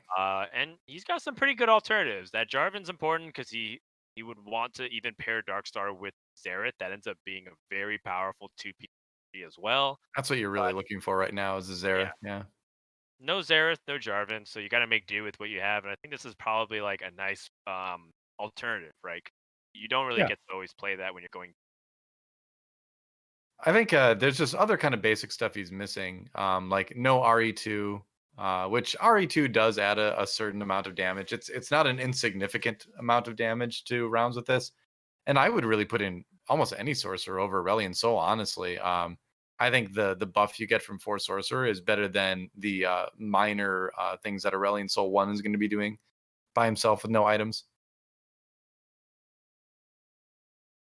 Yeah, it's hard to say right now since RyKo is just basically in survival mode to try to get to Kane. Wants to Yeah. item drop, but with so much damage being output by Ming with this Jinx crushing through the back line. But hey, the Janna ends up surviving just long enough and ends up becoming Nico and Janna as the carries for the composition. RyKo improves a few standing points, and now we have a pretty tight finish for the bottom 4 here. In fact, if you look all the way to second place, 54 is at 25 HP. It's a tight Yeah. line. Third through sixth, I believe, right now. Third through seventh, rather, is really close. A difference of just about 12 points, 12 HP. Morello's. Okay, so he can put the Morello's on Aurelion Soul for now. Otherwise, Nico is a fine user of Morello's. She hits a lot of people in front line, obviously. It's a little bit more HP for Nico. So if you're kind of lacking in Nico items, I think that's a good choice. We'll see what he decides to do. There's an RE2. That's good. Ooh, all right. Well, now you want to put the Morello's on Aurelion Soul, probably. Yeah, and it's kind of like what you were talking about. How do we fit in a 4 sorcerer if we can? I would say that the sorcerer count is somewhat important, but right Oh, now I totally. think he has to think also about how does his comp work together? Because kind of similar to what you were saying with the Aurelion Soul is that it doesn't really fit in this composition, but I think it doesn't fit for different reasons, which is Janna's attack speed buff doesn't affect Aurelion Soul because Azel doesn't even really attack Totally. at all.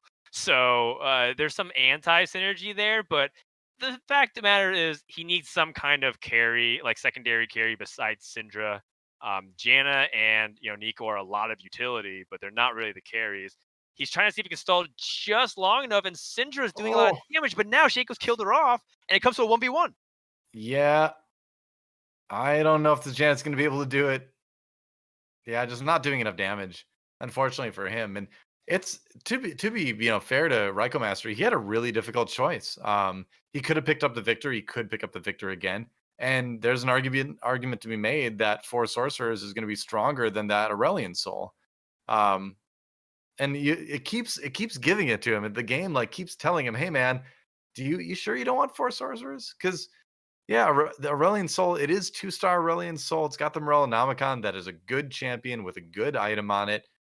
But I worry that the 4 sorcerer buff may be a little bit more important. And I'm sure there's people out there that totally disagree with me. Oh, there's a Xerath. Well, I would take out the ASL in a heartbeat to put the Xerath in.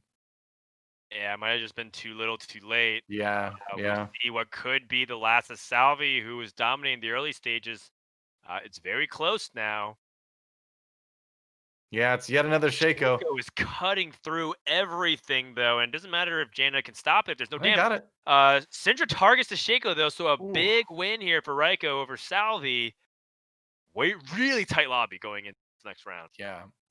He also did not lock that. He found the Lulu too because of it, but again, not having the Xerath, like we talked about synergies, right? And the anti-synergy that Aurelion Soul has with Janna, and that her attack speed boost doesn't really help Aurelion Soul. Whereas a Xerath, even a Xerath 1, benefits massively from that Janna. So where you've just gone through a couple of the Shaco rounds, I don't think there's any other big Shaco players in the lobby that he hasn't played in the last couple rounds. I would say Oh. now would have been the perfect time to swap out that Aurelion Soul for the Xerath. Too late now, but it's just such a I strong don't know. combination. I think this positioning may have cost him majorly. That shaco Possibly, immediately yeah. killed Syndra, and he might be out of damage. Aurelion Soul does get ignored, though, and the longer Acel stays in the fight, the more damage it does. So that's another secondary backup carry. And looks like the Acel was just able to do enough. Visser immediately ends up dropping here. Wow. And a really good job by RyKo again, just having that Aurelion Soul 2 get into the back line and deal a ton of damage. Check So the this out, Syndra time though. was not a big deal. Number 1 and 2 in the lobby right now, as we go to our top 3, are again Salvyyy and 5454, the 2 Germans on the top of the lobby. And, we kind of talked about it going into this game. Oh, what if they can do it again? Not really expecting, I think, in a million years for that to actually happen. But they've got a chance now, a very good chance of doing exactly that. Wow. I mean, maybe not a million years in your minds, but I know the Europeans are very confident in their own abilities, so I'm sure Of that they course. would say a lot sooner than a million. Well, yeah, but just statistically, the same 2 players to get 1 and 2 in 2 consecutive lobbies, like no matter who they are. Passing the Xerath again. Oh, my heart. That I seeing think he's just committed to it. That's he ultimately what is. it is. He's definitely committed to it, that's for sure. But like seeing that 3 sorcerer thing on the sidebar, like I have nightmares, man. I wake up in a cold sweater. I'm like, oh, not the 4 sorcerer buff. Uh-oh. Oh Oh no! no. Oh Oh, that no! He Zephyr. places Janna onto the Zephyr, and the Syndra now is exposed completely to that Shaco. He meant to switch it last second with Zoe, but the Oh, Shaco was ignoring it. wow. All right. Merciful Shaco. But the problem is that very late Janicast, did it come in time to swing the fight? Aurelion Soul already down, and here comes Jarvan. That said, the Syndra delivering the final hit. He does it. He knocks 5454 out in 3rd place. Wow, that was a very merciful Shaco. Speaking of Shaco, the slap fight going on between these two looks like it will end up going the way of Salvyyy, I believe. So it is Salvyyy versus RyKo Mastery in the very last, the 1v1 at the end. Right. RyKo Mastery from Italy is trying to upset the German 1-2-1-2 finish, and looks like he already did step number 1. Salvy's at 16. We're at stage 6-6, which means that a victory with 2 to 3 units should be able to win, or 3 to 4 units rather. His positioning has kind of been situations where, like, sometimes it's been brilliant, sometimes it's just been a little bit off. The Shroud of Stillness shutting down the early Janicast and trying to keep his Ooh. carry safe by placing them in the front line. Is it going to work out? He's going that Aurelion Soul is lasting for a long time before it finally. Well, actually, it's just walking right up to the Xerath, being like, "Hey, man, come at me." ethereal, bro. But in the end, not quite enough. Salvyy's board too strong, and RyKo Mastery out in second, but good result overall. But I think the real story coming out of this game is Germany once again. Super high placements, 1 and 3 this time rather than 1 and 2. So good results again so far for Germany. Yeah, Take a look at the scores here. overall, RyKo Mastery played exceptionally to get to that second place finish, but the story, like you said, really does belong to how Germany's early game dominance has resulted in 35 points so far, and they're on pace right now to almost get as many points as an entire team has done in 4 days in one day of competition. Yeah, they could actually come close to like Sweden's total in day number 1 if they keep this up. Let's take a look at it over top. And as you can see, again, I feel like it's unlikely, but if Germany can like do this again for 2-3 games, they could easily get up into the 70s, which would again put them as close to what Sweden achieved in 8 games they will have done in basically 4. So that would be an incredible result. But it also bodes fairly poorly for the other 3 countries in the matches this week, because if those 3 countries end up with fairly low point totals overall, then there's a chance that one of the 3 and 4 nations from last week still makes it through as one of the top 4. So we could be in for a pretty crazy finish this week. Yep, that's right. And Germany is running away with competition. Perhaps the countries are already talking about second place, but we'll see what strategy they have in store because we're still not even halfway through today. That's right. Time for a break, guys. When we come back, games 3 and 4 out of our 5-game series here at the giantslayer European Cup. Do not go anywhere. We'll be back after this.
Welcome back to Giant Slayer's European Cup. DoA and Frodan here with you. 2 games down, 3 more to go today on the day. And right now, Germany crushing it, man. 35 points, I believe it is. Overall, they are dominating the rest of the lobby. But that is a blistering pace. Do you think they can keep it up? I think they can. I don't know if they will, but at the same time, I think I would like to watch some of their POVs a little bit more as well because they've been doing Sure. a really good job in the early mid game to build the foundation to get themselves in that spot. For example, we watched a little bit of 54. And we saw how he was caught in that awkward stage of how to transition, but his evaluation of relative strength of the board in the lobby allowed him to eco greed and helped him in the really pivotal spot, determining whether he should roll or not. And then Salvyyy was just kind of win streaking and doing a really good job preserving it while trading smoothly. Mhm. So it's not a really surprise to see them do very well. And I do think that it's about whether or not anybody can catch them. Oh yeah, very much. We do have 3 games remaining, so that is possible. It's not completely out of reach for the other teams in the lobby, but it's going to need to take a big reversal of results for sure. Germany is going to need to start finishing at the bottom of the lobby. Other nations are going to need to start finishing a lot higher.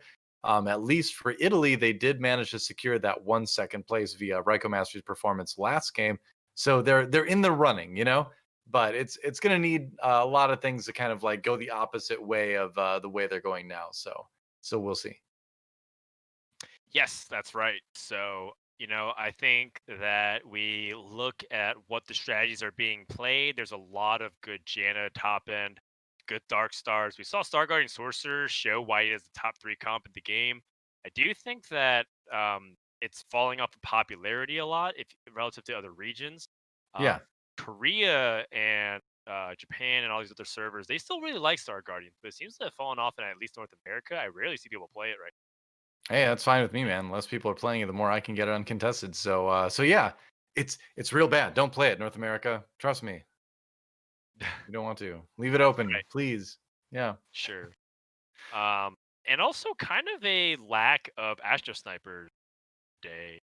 And I think that composition is particularly very good when people are playing things like Jarvan and clumping up a lot and like having the Shaco carry. I just think that Astro Snipers is really powerful.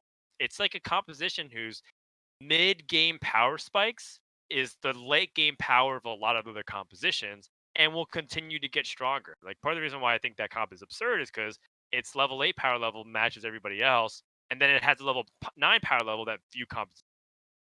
Hmm. That's because it has so many expensive Gnar, Yeah, and you want to get that's a problem. Exactly. Yeah, that it's just fragile, right? In that you need to get multiple 2-star 4 costs, right? So if you miss on the Gnar or you miss on the Teemo, you kind of lack one of those big, powerful parts of the game that you kind of need, and so you can just as easily, lose a lot of HP and stuff in the mid game with that. But I think it's a good comp, though. I agree. I would like to see it more. Good evening, colleagues. Higa, such a polite gentleman as we go into right. the trade sector for our 3rd lobby of the day. That's right. Higa with a nice little greeting. Just of course keeping it cordial. TFT not really a toxic community at all. I mean, there's sometimes you might see the occasional salt message about how they like roll down X gold and didn't hit Y unit that was not contested. Um, and they maybe shout more dog's name in vain as they click the exit button. Sure. But I think that overall TFT community is very fun and warm, and I really enjoy having chat. It's actually the only auto battler that I think I've enjoyed having chat in because it feels like people have fun with pings and memes and kind of talking to each other. Oh, totally. Yeah.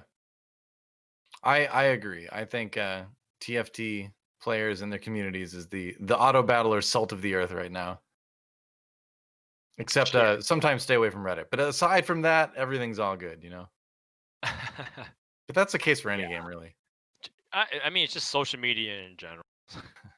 True. If, You need a break. you value your sanity and stress levels right now. I advise everyone to take a week once in a while and just delete all the apps off your phone, all the social media apps, and just go cold for a week. You will feel like a new person when you come back. Wow, and Jarvan too, making Higa feel like a new person in terms of power level in this lobby. That is a big hit early on. Yeah, Jarvan 2, pretty powerful. Looks at Hotline Mingli already getting the early Shaco. We're on the reroll galaxy, so we will naturally hit a lot of 2-star units.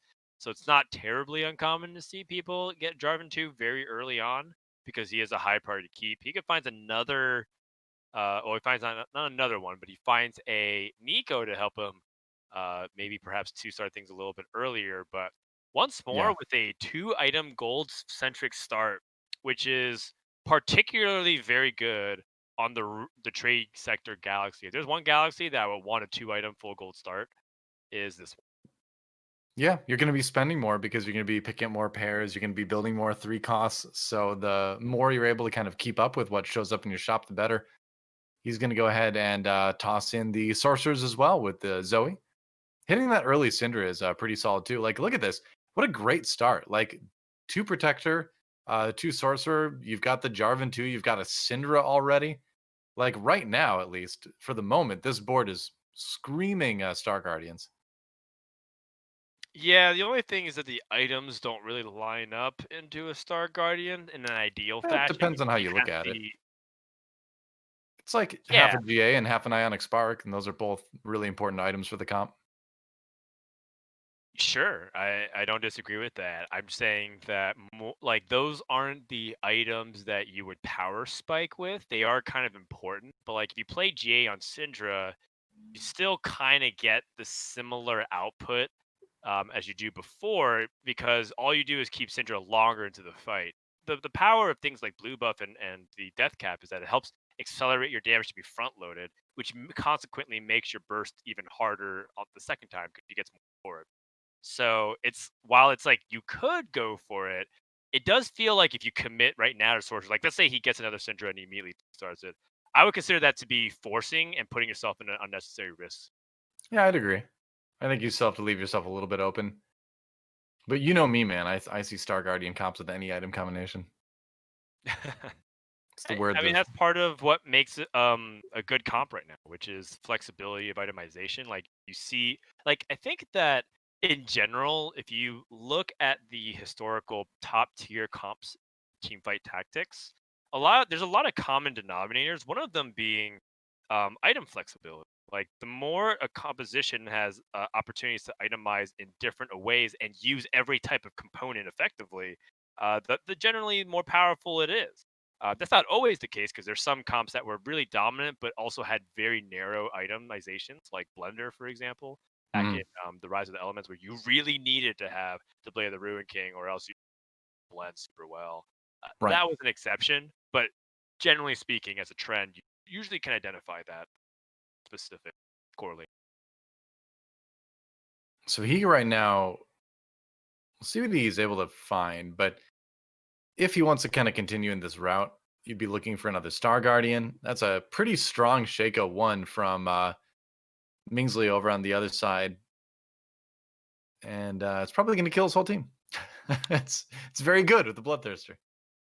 Yeah, I mean, especially because all of the damage is in the back line with Yeah. Syndra, and this Jarvan is stalling for others. Like, Jarvan doesn't know. He's not staring behind him. He's looking forward and saying, "All right, team, stalling, get the damage in." But all the damage is gone.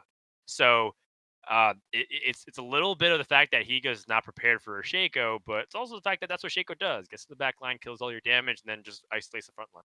Yep. And if you're going to position like that, you're sort of accepting that you're going to lose rounds like that. So he knows. It's not like he saw that and he's like, oh my gosh, I forgot Shaco was in the game. It's like every positioning opens up certain elements of risk to your board, right? So again, you kind of look at the lobby, you think, what am I most likely to hit, and you sort of try to pick it out, determine on that.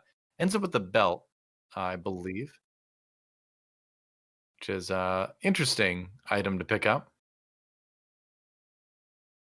Hmm. Yeah, Well, we'll check back in a little bit with him. Rough items though for Higa, depending on what he's going for. So now moving on.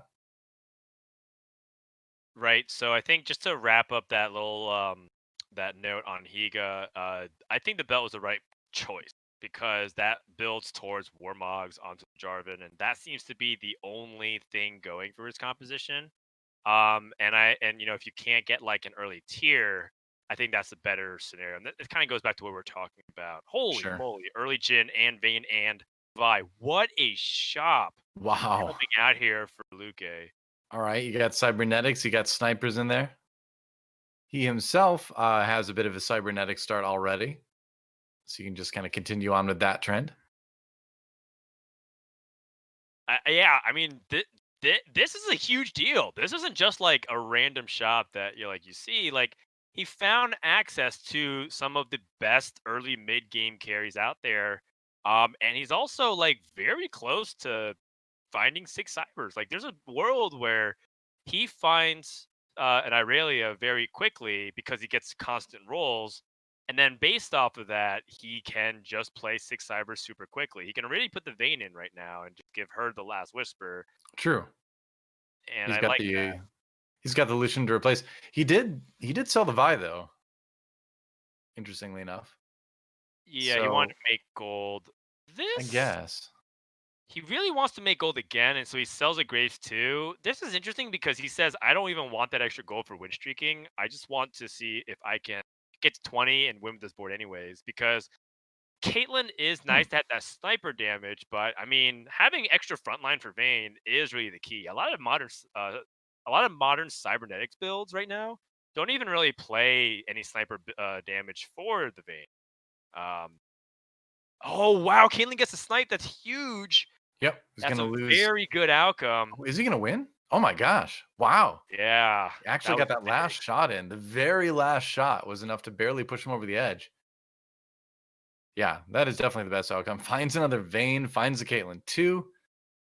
Blitzcrank is a nice unit to have a little bit later on at this comp sometimes, but man, that is called hitting, that's for sure. Now, can he get the items though? Yeah, I would say. I mean, he already has the item. Quite frank, he has Last Whisper and Sword. You could turn that sword into True. any. Turn it into Giant Slayer, Infinity Edge, Death Blade. You could even just turn it into like pinch scenarios, like Blade Master. You get a spatula, or I've seen Bloodthirster on Vayne, and not it. It hasn't been awful, but it's like the last item, and sometimes you have nothing else to make. Hmm. Oh, can make gold if you sell the Blitzcrank. Wow, everything is coming up big here for Luque, and he's in a prime position to win streak with cybernetics. Yeah, finds another Jin. All right, there's Wukong. Wukong. Another Jin. Oh my gosh. Oh wow, decision Huh. time. Decision time. This is actually Yeah. really tricky. Suddenly you've got the option to go snipers instead. Yeah, he decides to stick with cybernetics, it looks like. I like Wukong, the so Wukong swap. You get cyber or you get chrono that way at least. yeah. You do lose the Poppy too, which is you lose tankiness, but the speed that you give your team to attack theoretically will make the difference, and the crowd control from the Wukong might make a difference as well. Yeah, I would say that too. Vanguard is still relevant enough to keep Wukong alive. He is well stat enough as a 1-star where he will survive most of the burst early, especially if you're able to Zephyr a little bit of that front line. So I think it's a Works good out call. fine. And he can make gold by selling out the right side of the bench. Doesn't need that fourth Fiora for anything. Yeah, A lot of times you keep that extra Fiora or an extra Leona, rotate item. But finds himself up in second place in the lobby after that. All right, level 6. Probably just looking for some sort of protection for your Vayne, possibly. Yeah, another frontliner makes a lot of sense. And so, yeah, right now, just trying to give his Vayne as much time as possible to do damage while he waits at that Vayne 2. A couple other items, maybe. yeah, I like the idea of putting in another Vanguard just to keep his front line bolstered because Wukong is a little bit more vulnerable, being at a 1-star. I Right. think he also did a good job scouting and like, okay, there's not too many like things I have to worry about my Vayne. Like people aren't like spiking the early fizz. The Shaco play, I don't think he can play because I think he already played them. So based off that knowledge, doesn't have to position units like Wukong or Nautilus next to Vayne. And that's just good recognition. And Luque now is win streaking and leading the entire lobby. This is perfect capitalization on early Yeah. cyber. And I would say the Nautilus is like the perfect, 1-star Vanguard to go alongside of that Wukong because both of them offer that big crowd control. There's a Leona too. That's fine. You're going to probably want to keep the Zephyr on her anyway. Another bit of Chrono with the Shen. Okay, and it's one of the Blade Masters you're going to need later in the comp anyway. So now you've got still a fairly equivalent amount of tankiness in the front line with Shen's ultimate, but you've also got that Blade Master synergy that you'll be able to use later with the Aurelia.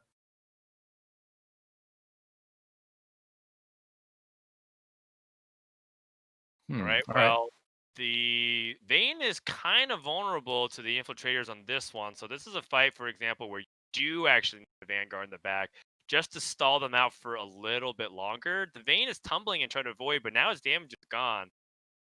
That being said, this is a Shaco 2 with rapid fire cannon, with a pretty meaningful front line and CC disabled to Con 2. This is what many people consider the strongest comp in stage 3. Having a Protector Darkstar Shaco build. So it's kind of expected to lose. But what's important for Luque was that he already got to that 50 gold count. So by all means, he's still in a really good spot because you really want to get to that 50 interest point while hitting level 6 so that you can go to 7 and have that really good roll down. Yeah, and now they find a full item carousel as well. So a lot of good options. Probably don't want the Rage Blade as much. You can always find another Aurelia later, so it's not a huge deal to let that slide. Yeah. But what did he grab? I didn't actually see what he grabbed at the end there. Redemption. Redemption is like one of the best items for for sure. For Cybernet. Well, we're gonna go and see what Salvyyy is up to now on the Germany side of things. Salvyyy and his teammate 54 or 5454, however you want to say it, have been top 2 in the first game, top 3 in the top 1 and 3 in the second game. And Salvyyy currently down in 6th, but starting to put together that strong board that we were just talking about with the Shaco with the RFC.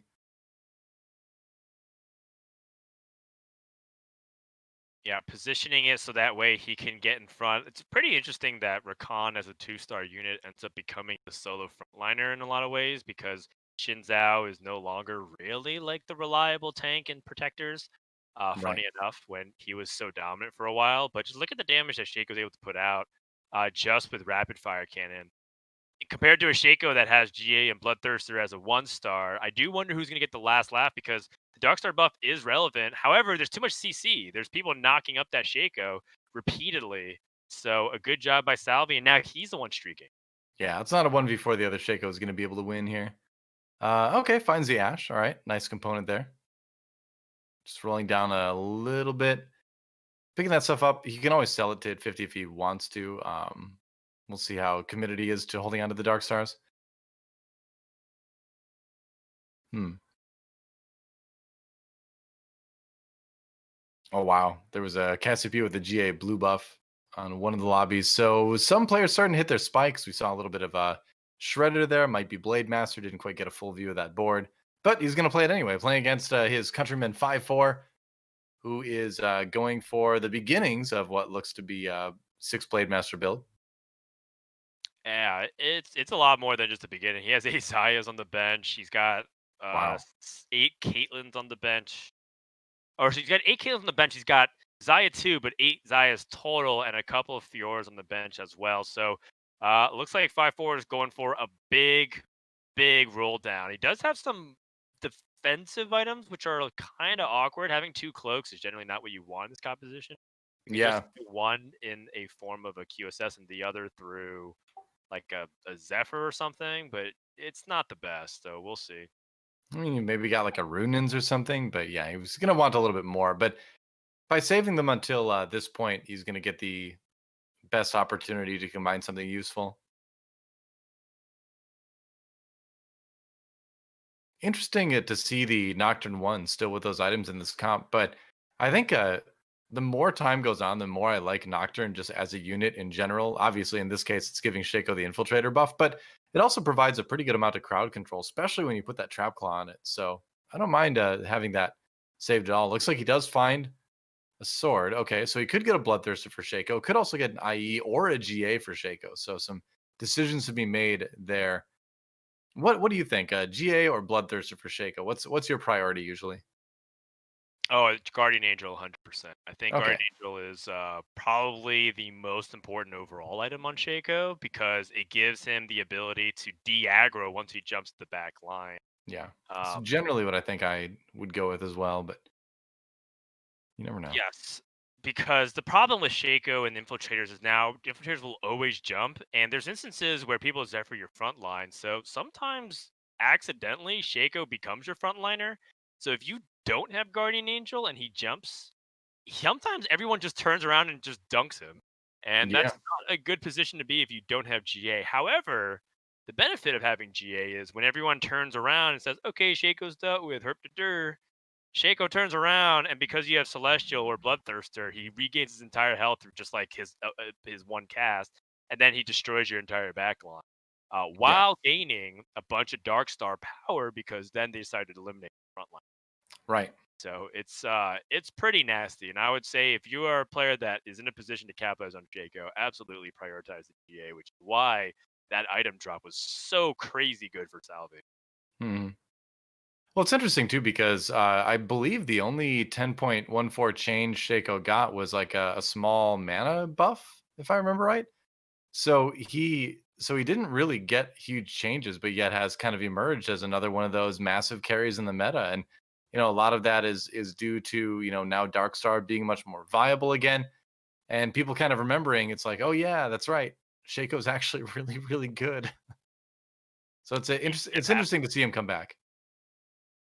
yeah, I mean, I think Shaco is the best three cost carry right now in the game in terms of like what he does consistently.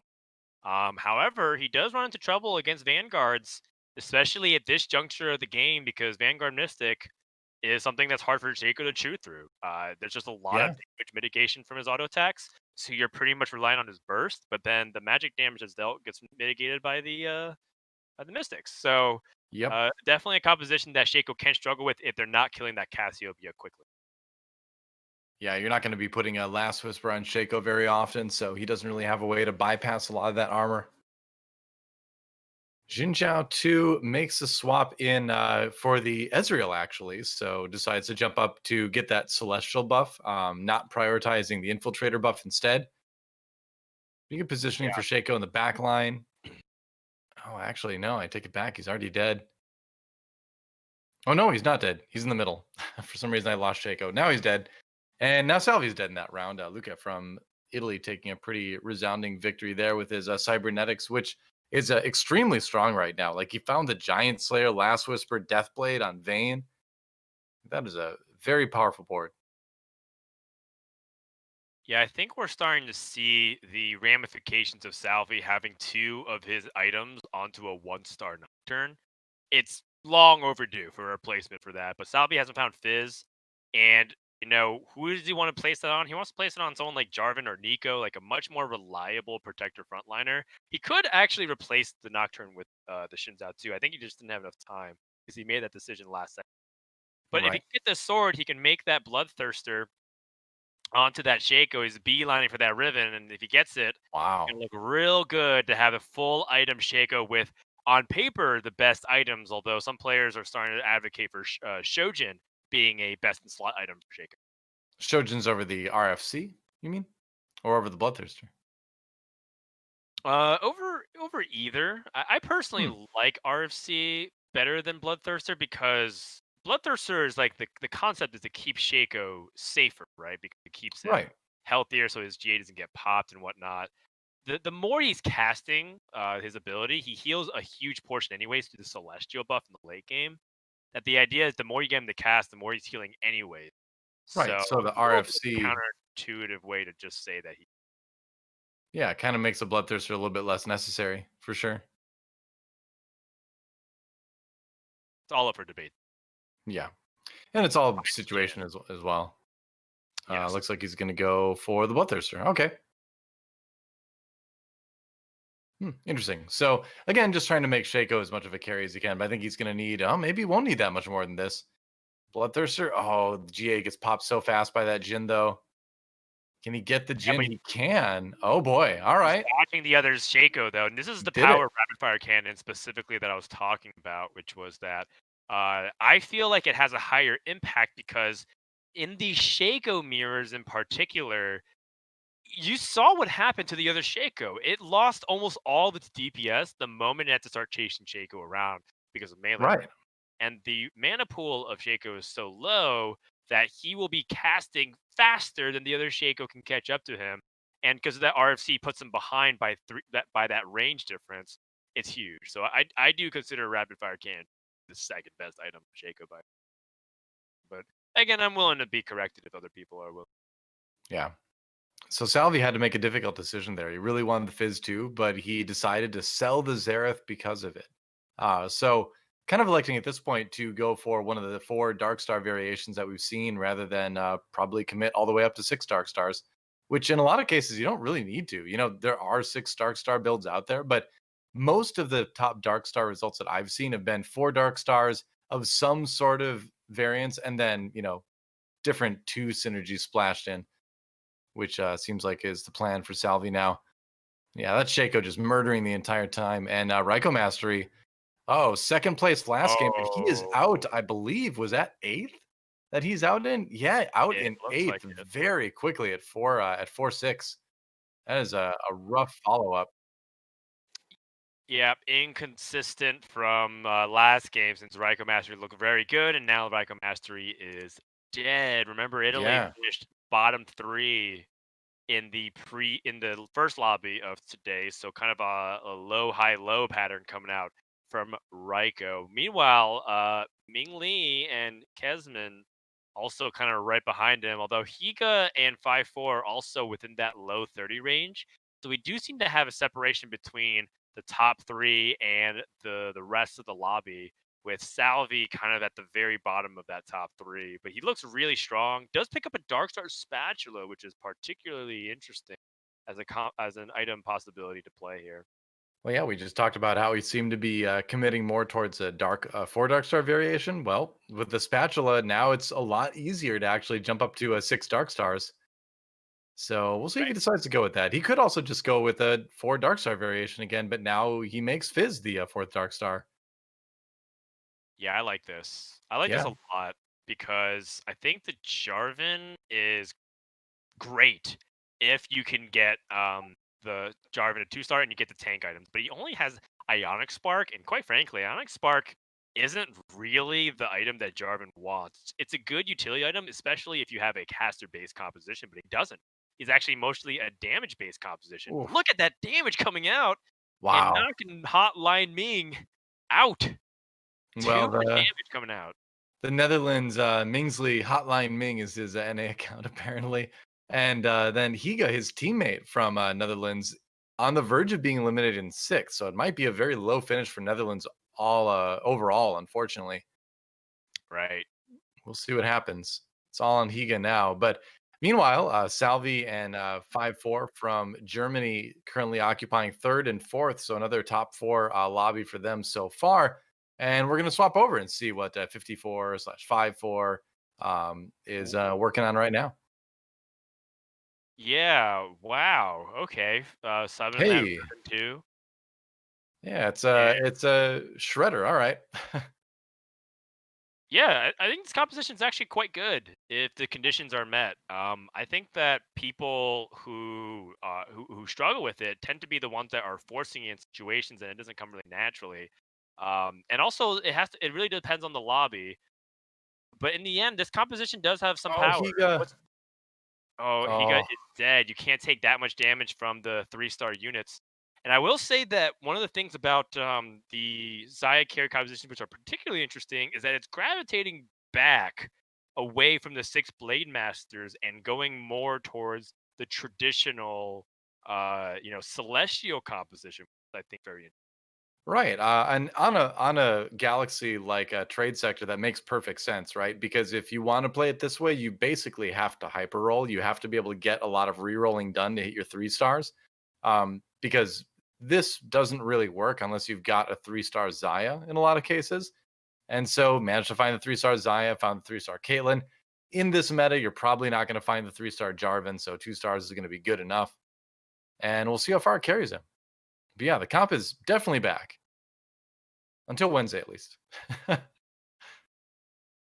that's right. Looks like Fizz and Shaco trying to jump onto that Xayah. Xayah's trying to hold it down while the front line has dropped. And with that All CC celestial from the buff. opponent Rakan, it might be too much. Trying to hang in there, but Jin's crit is too much burst to handle. Yeah, that was a pretty good result, honestly, all things considered. Like the celestial buff kept him in the game long enough to get it down to just 2 units on the other side, which, you'll take, I suppose. A full item carousel, of course, because we are at 5-4 now. What does he want? Maybe something for the Lulu, maybe something tanky. Bramblevest probably the best shot for Jin.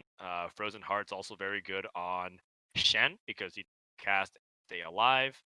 You could also Frozen Heart stack onto Rakan. Also, I think there was a Shroud. Oh no, we picked the Frozen Heart on Ashe, and it combined onto the Oh Ashe. no. Uh-oh, that's annoying.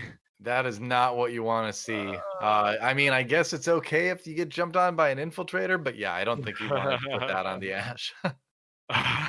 Oh, hey, this is good, right? It's not good for him, but it's good for the rest of us because it shows that even some of the top players in the world can still accidentally combine stuff.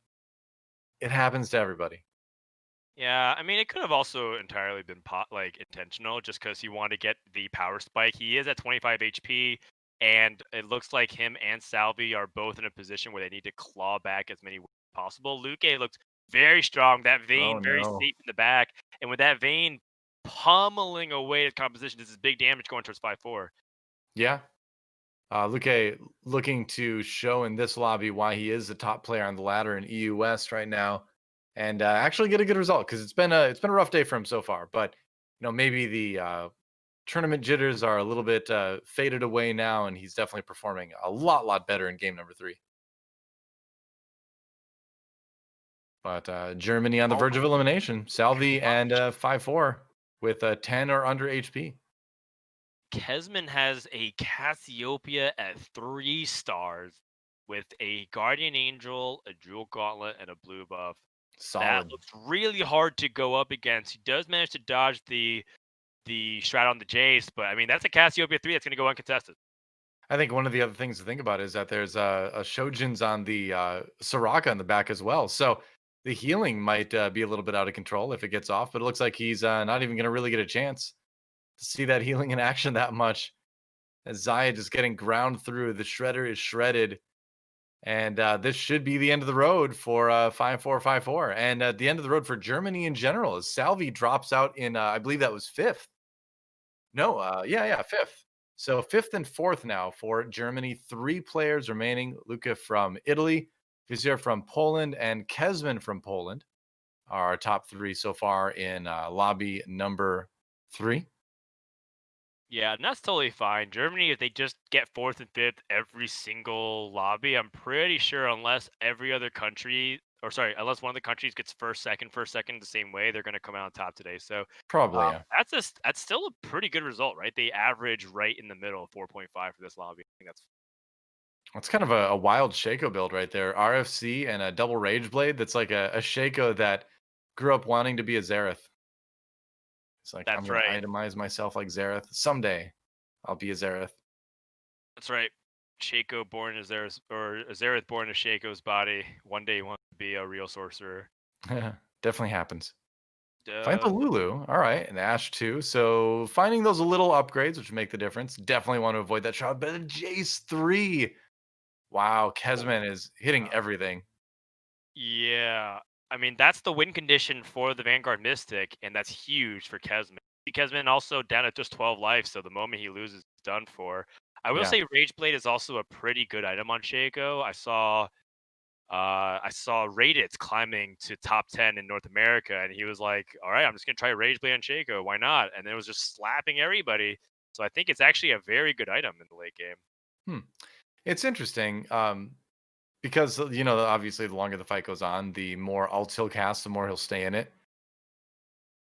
Kezman looks like he's going to win his round against the Ghost there. So everybody living through still. Yeah, and this is the big moment that we've been waiting for on Vicer's side. He finally gets to 9. He rolls down, sees kind of his entire suite of legendaries. Yeah, Offers there we go. Lulu, Xerath, Janna, Urgot. And so the transition that he's been kind of waiting for, he can go ahead and place all these Shaco items onto Xerath. Hold on. Do you Repfire need the can't RFC? uh, RFC is really good on Jhin, but looks like he's just gonna place it onto Shaco. I'll see Okay, how yeah. where his RFC goes, but he ends up committing to it, even though he's playing 5 Darkstar. We'll see if it works out for him. He became a Xerath after all. It looks like a Kezman versus Luque. Vicer keeping an eye on his teammate here. And that Cassiopeia 3 going down the GA pops. We'll see if she comes back. Meanwhile, back on the Vicer side of things, he is getting murdered by that Cassiopeia 3. And Kezman knocked out. He lost to the ghost of Luque, I believe. Wow. Dude. What an unfortunate turn of events for Kezman. If he was going up repeatedly against Vicer, he would have gotten second, but Yep. yeah, Kezman. I mean, Luque looks too strong right now based off his composition, and that's not something that you see all the time. Where the Cassiopeia and the Jace 3 are not able to squeeze the top 2. Well, we talked about win conditions with that comp, and the funny thing is, if you focus really hard on getting the 3 stars in terms of Jason Cassiopeia, they're strong. But it seems like where that comp really gets strong in the late game is when it can add the Thresh to start pulling in those other 5 cost units. But let's take a look at what could be the final fight here if Luque wins it. And it looks like he will. Yes, Luque, the top of the ladder player from EU West, from Italy, winning game number 3. Yeah, and looking at the tools, this was very close to the ideal cybernetics late game. He had a Thresh 2 with a pretty decent bench with multiple Urgots. Right. Urgot is a way to get through 3 stars very efficiently. You just have Urgot go in the back, and if you have Thresh pull him in, he comes with mana, and he shoots to the first target that he hits, and Jace is often going to be in the front line. So that's a really smart way to deal with 3 stars and counterplay them. And then on the other side of things, I'm pretty sure based off the way Luque was moving that Leona with a Zephyr, was probably Zephyring things even like the Cassiopeia. So not a big surprise when you remove Jason Cassiopeia from the equation that the Vanguard Mystics get run over by the Cybernetics player. Really well played by Luque. Yeah, true enough. So let's take a look at our stats right now. Overall, the individual stats show Salvyyy still on first place with 24 points, but 5-4-5-4 tied now with Vicer for second, as Vicer had a nice result with that second place in game number 3. Luque jumping back up to 4th with a first place finish. And so it is definitely not over yet. Like there's still a lot of opportunities for some shakeups in the standings before the end of the first day of this week. Yeah, that's right. Overall, really well done. Also by Vicer. We haven't really talked much about them, but he's kind of right there tied for second place in points. And overall, Poland really needs that because they are lagging behind with Netherlands behind Germany and Italy. Germany pulls still further even ahead at 45 points right now. Yeah, well, it's Doesn't crazy because look okay, easy to catch. yeah, I mean they've already got half of Sweden's total points in only 3 games. They've still got 2 more games left today. Like Sweden's total is 94 points after 10 games. Germany's at 45 after 3. Like that is a crazy trajectory still for Germany to be in, despite middling results in game number 3. Yep, very much so. And Germany just already halfway to the point of Sweden and all those other teams that finished with 4 days of gameplay, or sorry, 2 days of 2 gameplay. days, 10 games. Yeah, And yes, and they're pretty much on pace to beat them without even playing that last lobby. So things are looking really good for Germany right now. yep. And overall, like you just gotta say that Salvyyy and 54 can all they have to do is just kind of do more of that fourth and fifth, and they'll be real nice spot for the other half of the team featuring DarkHydra to carry it home. Yeah. Now you play. I suppose you could approach it relatively conservatively, and just kind of play for those top 4s, right? But now we are moving on to map number 4. Going to take a look at Luque's perspective as we get started with that. See what kind of galaxy it is. It is just going to be a normal galaxy with normal items this time. And so, going to play TFT straight up. No funny business this time. Yeah, and sometimes that's totally fine and almost a unique galaxy in itself, it feels like at this point. There's so many different ways that you get challenges thrown your way that having a normal galaxy with a normal component start on a normal champion start, yeah, well, sometimes it's actually feels like a unique galaxy itself. Totally. Yeah.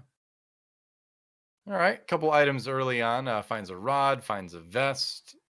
So, again, that can build into a number of very good things.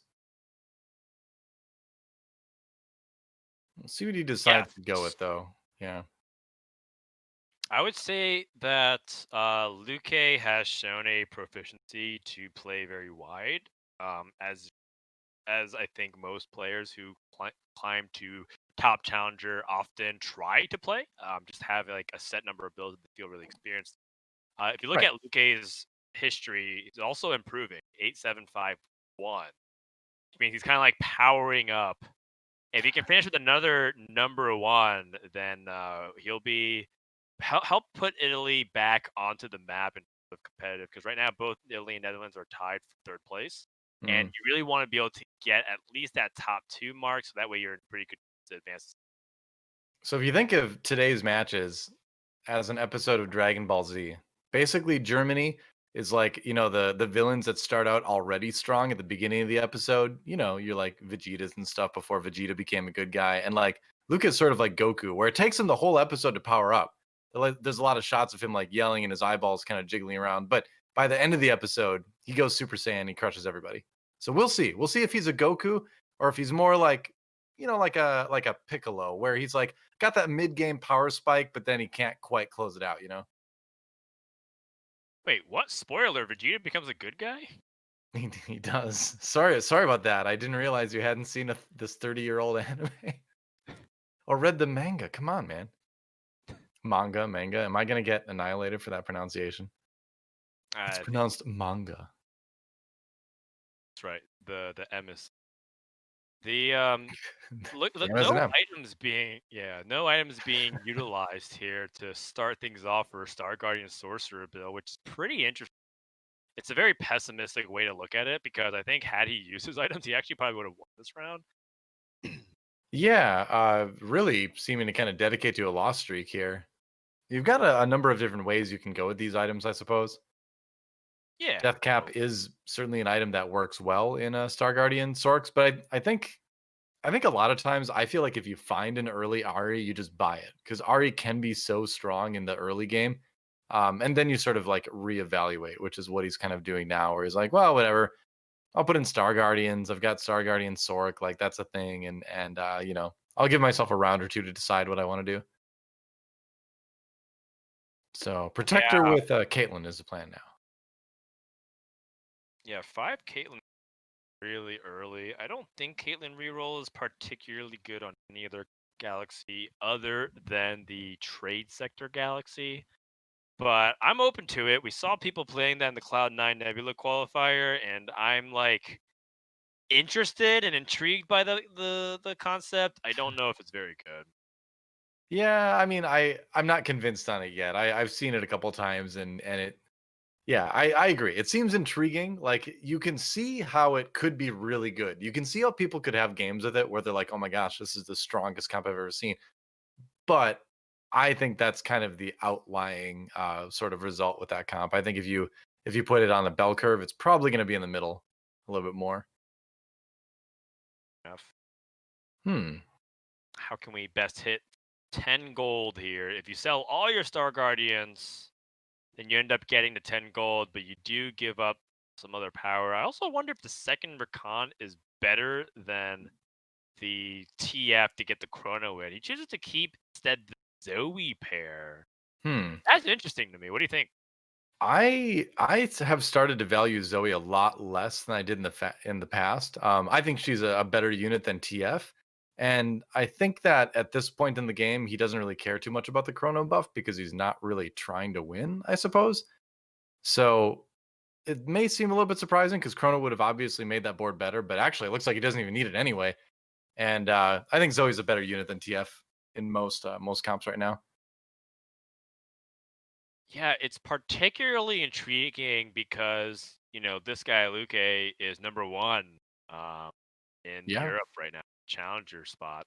And it's like, one of the biggest reasons to watch people at top level play, one of the most important things I think you can learn from them is what's good early versus not, and what's worth saving. That's a big separation between top challenger players and like mid-level players who are trying to climb to the top, is that knowledge gap. So I'm particularly intrigued by this. Yeah. Uh, I think if you look at the synergies, again, comparing TF and Zoe, the synergies of Star Guardian and Sorcerer are generally seems like a little bit stronger in a lot of early and mid game situations than Chrono. And when I say stronger, I guess I don't mean objectively stronger. I'm thinking more like how often would I go for enough Chrono champions that I would include TF over enough Sorcerer champions or Star Guardian champions that I would include Zoe. And I feel like I find myself in the position where Zoe is in the early game a lot more often. She also provides that crowd control too with her ultimate. So she's got that kind of like individual level of buffing your team anyway. But it is interesting though. Very much so. I think TF fell And off after a Void left though. yeah, Twisted Fate has been like, I think the big detriment to TF as a like important unit was when Hyper Roll actually taken. That too, yeah. Twisted Fate getting to 3-star was actually a significant carry all the way to the very late game. So I think that's probably the biggest culprit of it, but still, I agree. I think that Twisted Fate is particularly good. And also kind of a bummer for Luque, by the way, that he ended up winning that third round because he was really trying to intently lose streak. And he ran into a person playing Bard with a bunch of 1-star, which was like even somehow worse than the comp. Yep. You're only about the meeps. You don't care about your HP at that point. Oh wow, look at that. It's a pretty interesting board that he was scouting there with the Shojin's Syndra among the protectors. But now he's going up against a Vicer who's got a little bit of a blaster battlecast board going on. This is, I think, one of the strongest 4 hero combinations in the early game right now. To have a Kog'Maw, Illaoi, Blitzcrank, Graves. Because Oh, you've got why is that? because well maybe not the Graves, maybe I'm thinking something else. But at least with because you've got Blaster, you've got Brawler, and you've got Battlecast. So you've got extra HP, you've got lots of damage being spread, you've got the Blitzcrank CC, and you've got Battlecast champions doing damage early on and then healing later in the fight. So yeah, I think maybe you could exchange the Graves for like a different Blaster. Maybe no, probably not. I think Graves is just good because he's tanky. So yeah, I think that is one of the strongest 4 champ comps in the game right now. Early on. Yeah, yeah, Battlecast seems to particularly excel in those competitions to help you win streak. I'm not sure how Battlecast will continue to fare as we see 10.15 tweak the metagame, but I wonder if some of those slight buffs will end up helping them based off of just like the ripple effect. Even if none of them are getting directly changed too much. Maybe the fact that other compositions get better means that Battlecast has an opportunity to prey upon them if they're strong. That Could be. I think you can go for some 4 Battlecast blaster compositions in the mid game that can be fairly strong because you can work in champions like Cassiopeia and Nocturne. Cassiopeia just casts a lot, so she gets the Battlecast proc fairly often, and Nocturne just shuts people down with the crowd control. So that combined with a couple strong brawlers and then like a couple blasters, including Kog'Maw, I feel like he's going to be pretty good in the early game. But there's just so much more testing that needs to be done with it. We're going to swap over and take a look at what Kezman is up to now. Interesting. Kezman has the Guardian Angel immediately on the Cassiopeia Oh, and okay. has a Ionic Spark onto the Jarvan. This looks like to be with 2 Cassiopeias, a Vanguard Mystic setup. I will say that he doesn't really have items for the Vanguard Mystic because he doesn't have any caster-related items for Cassiopeia. Doesn't have any tears or rods. And that's fairly relevant because that means he's missing 3 item components, 2 of them which are almost non-negotiable. I would go ahead and say that if you don't have blue buff, I don't think you should be playing cast carry. I think that's like a very dangerous precedent because that means that you're going to fall off pretty dramatically, and you don't in the late game, and you don't even get the significant of a power spike. And you can see that he's actually doing exactly that, which is transitioning away from it because I think Hmm. Kezman is recognizing that long term his composition would fall off pretty dramatically, and a pretty interesting choice of a pivot by having Riven hold these items. Yeah, I think Riven will be able to make decent use of those at least right now. He doesn't have anything like blasters, but he does have Chrono at least. Uh, QSS would be a very surprising addition at the end of all this. I think maybe that'd be an overuse of items. Decides to hold off in the end. It seems like he really sells the Teemos now. I was like, it seems like he really wants to play one of these builds that he doesn't really have items for. Because I agree completely. If you don't have blue buff, you've got no business running Teemo snipers or a Vanguard Mystic or anything like that. So yeah, he has to make some sort of change now, and he knows it. And he could play the classic Riven builds. I mean, it is pretty close to those items. QSS, GA, and the Ionic Spark often were like the items you played on Riven, and then you'd play 6 Sork behind her, and Riven would get all this buff. But there's a reason why Riven is kind of not played in the meta at all, like in almost any composition, because she has really poor matchups in the current meta, especially with Dark Stars, where Jin just kind of snipes Riven immediately, and that shield doesn't matter when Jin just kills everything. Right, or she gets eaten by an Urgot or something like that. If you go later, and not to mention the number of infiltrators in the meta right now too. Like your Riven might be bouncing around in their team, but your other carries are getting killed off pretty fast. So yeah, the days of Riven Sorks are seem to be over for now. Yeah, I would say that the Infiltrator and the Urgot situation isn't nearly as threatening. So It just if piles Jin on, you know. gets Yeah, totally. I think that if Jin ends up taking a pretty significant nerf, because I don't know the actual numbers based off the patch preview. I mean, if Jin is more easily in line with other champions and not like one-shotting Riven, despite her having all that shield, then I would say that it might make a comeback. But for now, it doesn't seem like Riven's meta at all. Yeah, it's possible. I'm curious to see what the patch is gonna bring us a little bit later, as far as exact number details go. But for now, he does find a second Riven, so you know it's something. And he does appear to be picking up some sorcerers too. Finds Uh, the Annie, finds a Rumble, and he could go. Actually, yeah, he just goes mech. Okay, and I actually like this a little bit better than the Riven. The mech seems pretty strong right now. Um, it definitely doesn't seem like one of the strongest comps in the game at the moment, but looking at Kezman's board and what his options are, it's probably one of the stronger things he can make. yeah, mech's totally reasonable, and funny enough, it's just like really underplayed relative to maybe the strength in the early mid game. I wouldn't say mech should be like what you aim for as your end game, but you can still see even just 1-star mech chopping up everything while everyone else is powering up. So uh, I like it. I think this is finally direction that Kezman was looking for. I think he was kind of floundering about, like wondering what he should be doing. But he's Right. recovered his eco because he sold all these expensive units that aren't going to help him. Like you could hold 2 Rivens and bleed interest gold every single round and lose anyways. Or you can win, sell, and eco back up. And I think this was a really good recognition from Kezman, despite having a little bit of that rocky transition period, which we all go. Yeah, and from here he can start to go towards a mech direction that is geared to just mech and twos. So mech and a lot of two synergy splashes. Right now he'll have Mystic and he'll also have Battlecast and he'll also have Infiltrator. So it's a nice little package in that it gives you that Mystic buff, it gives you the healing. It also gives you Cassiopeia as somebody doing a little bit of damage on the sides, not a huge amount, but a little bit. And then you've got the extra attack speed that the mech's going to gain from the Infiltrator buff. So it's the beginnings of a nice little build, and you can see it is definitely working out okay so far.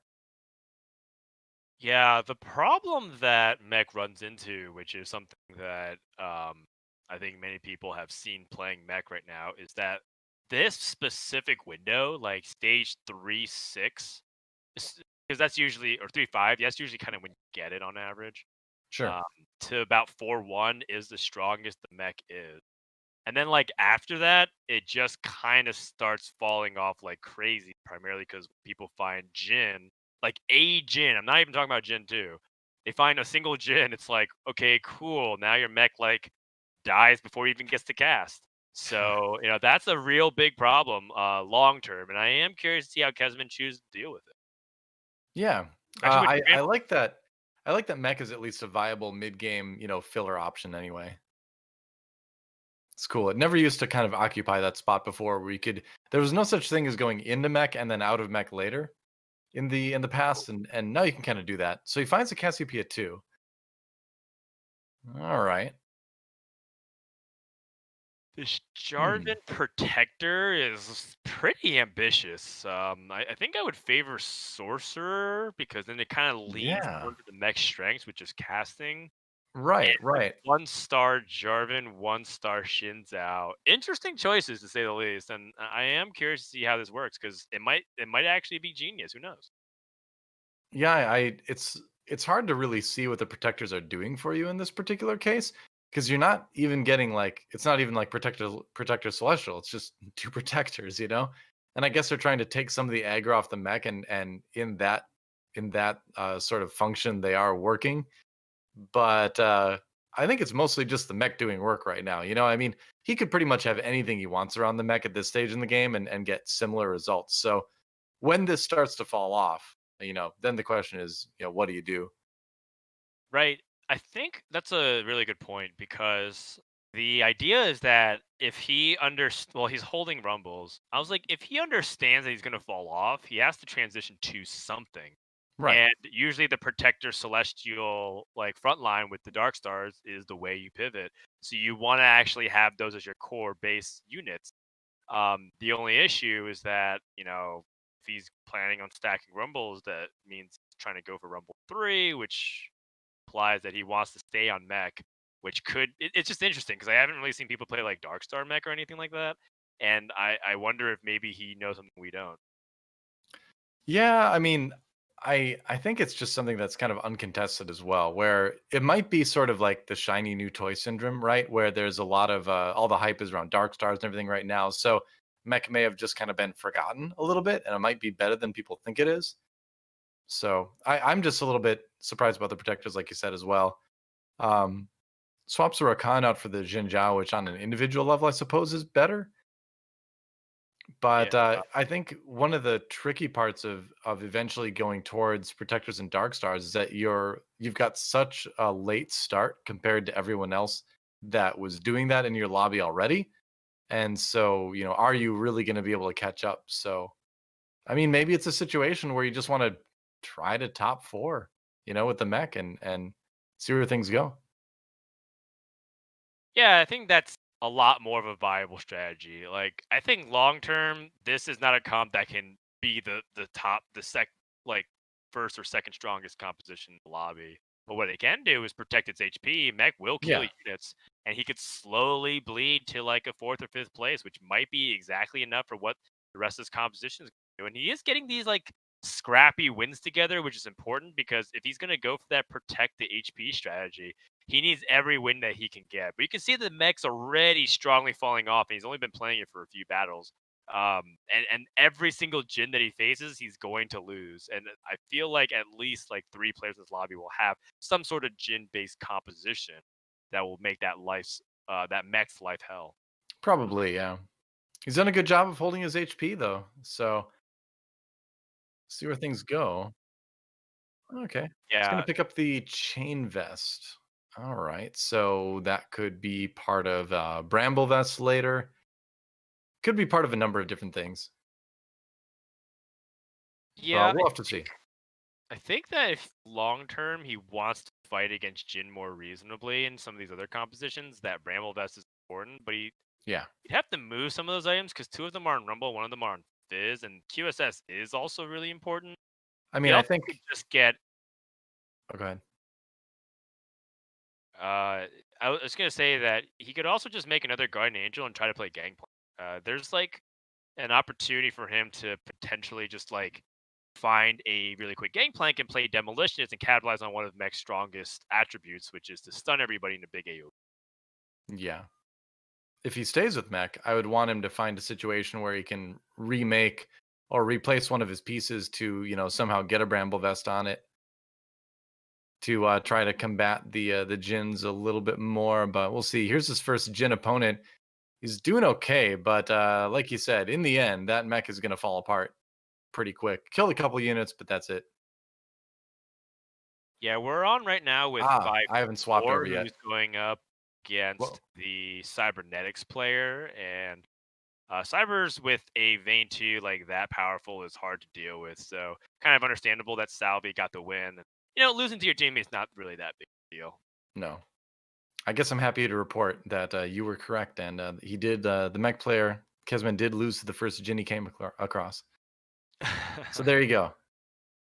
Yes. Position validated.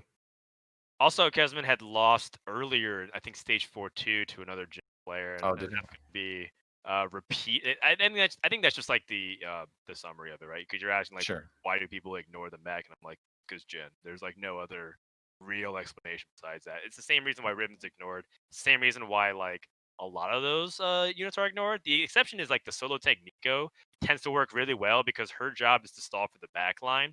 And the Right. back line will give a lot of CC and burst damage to compensate for the fact that Nico gets destroyed.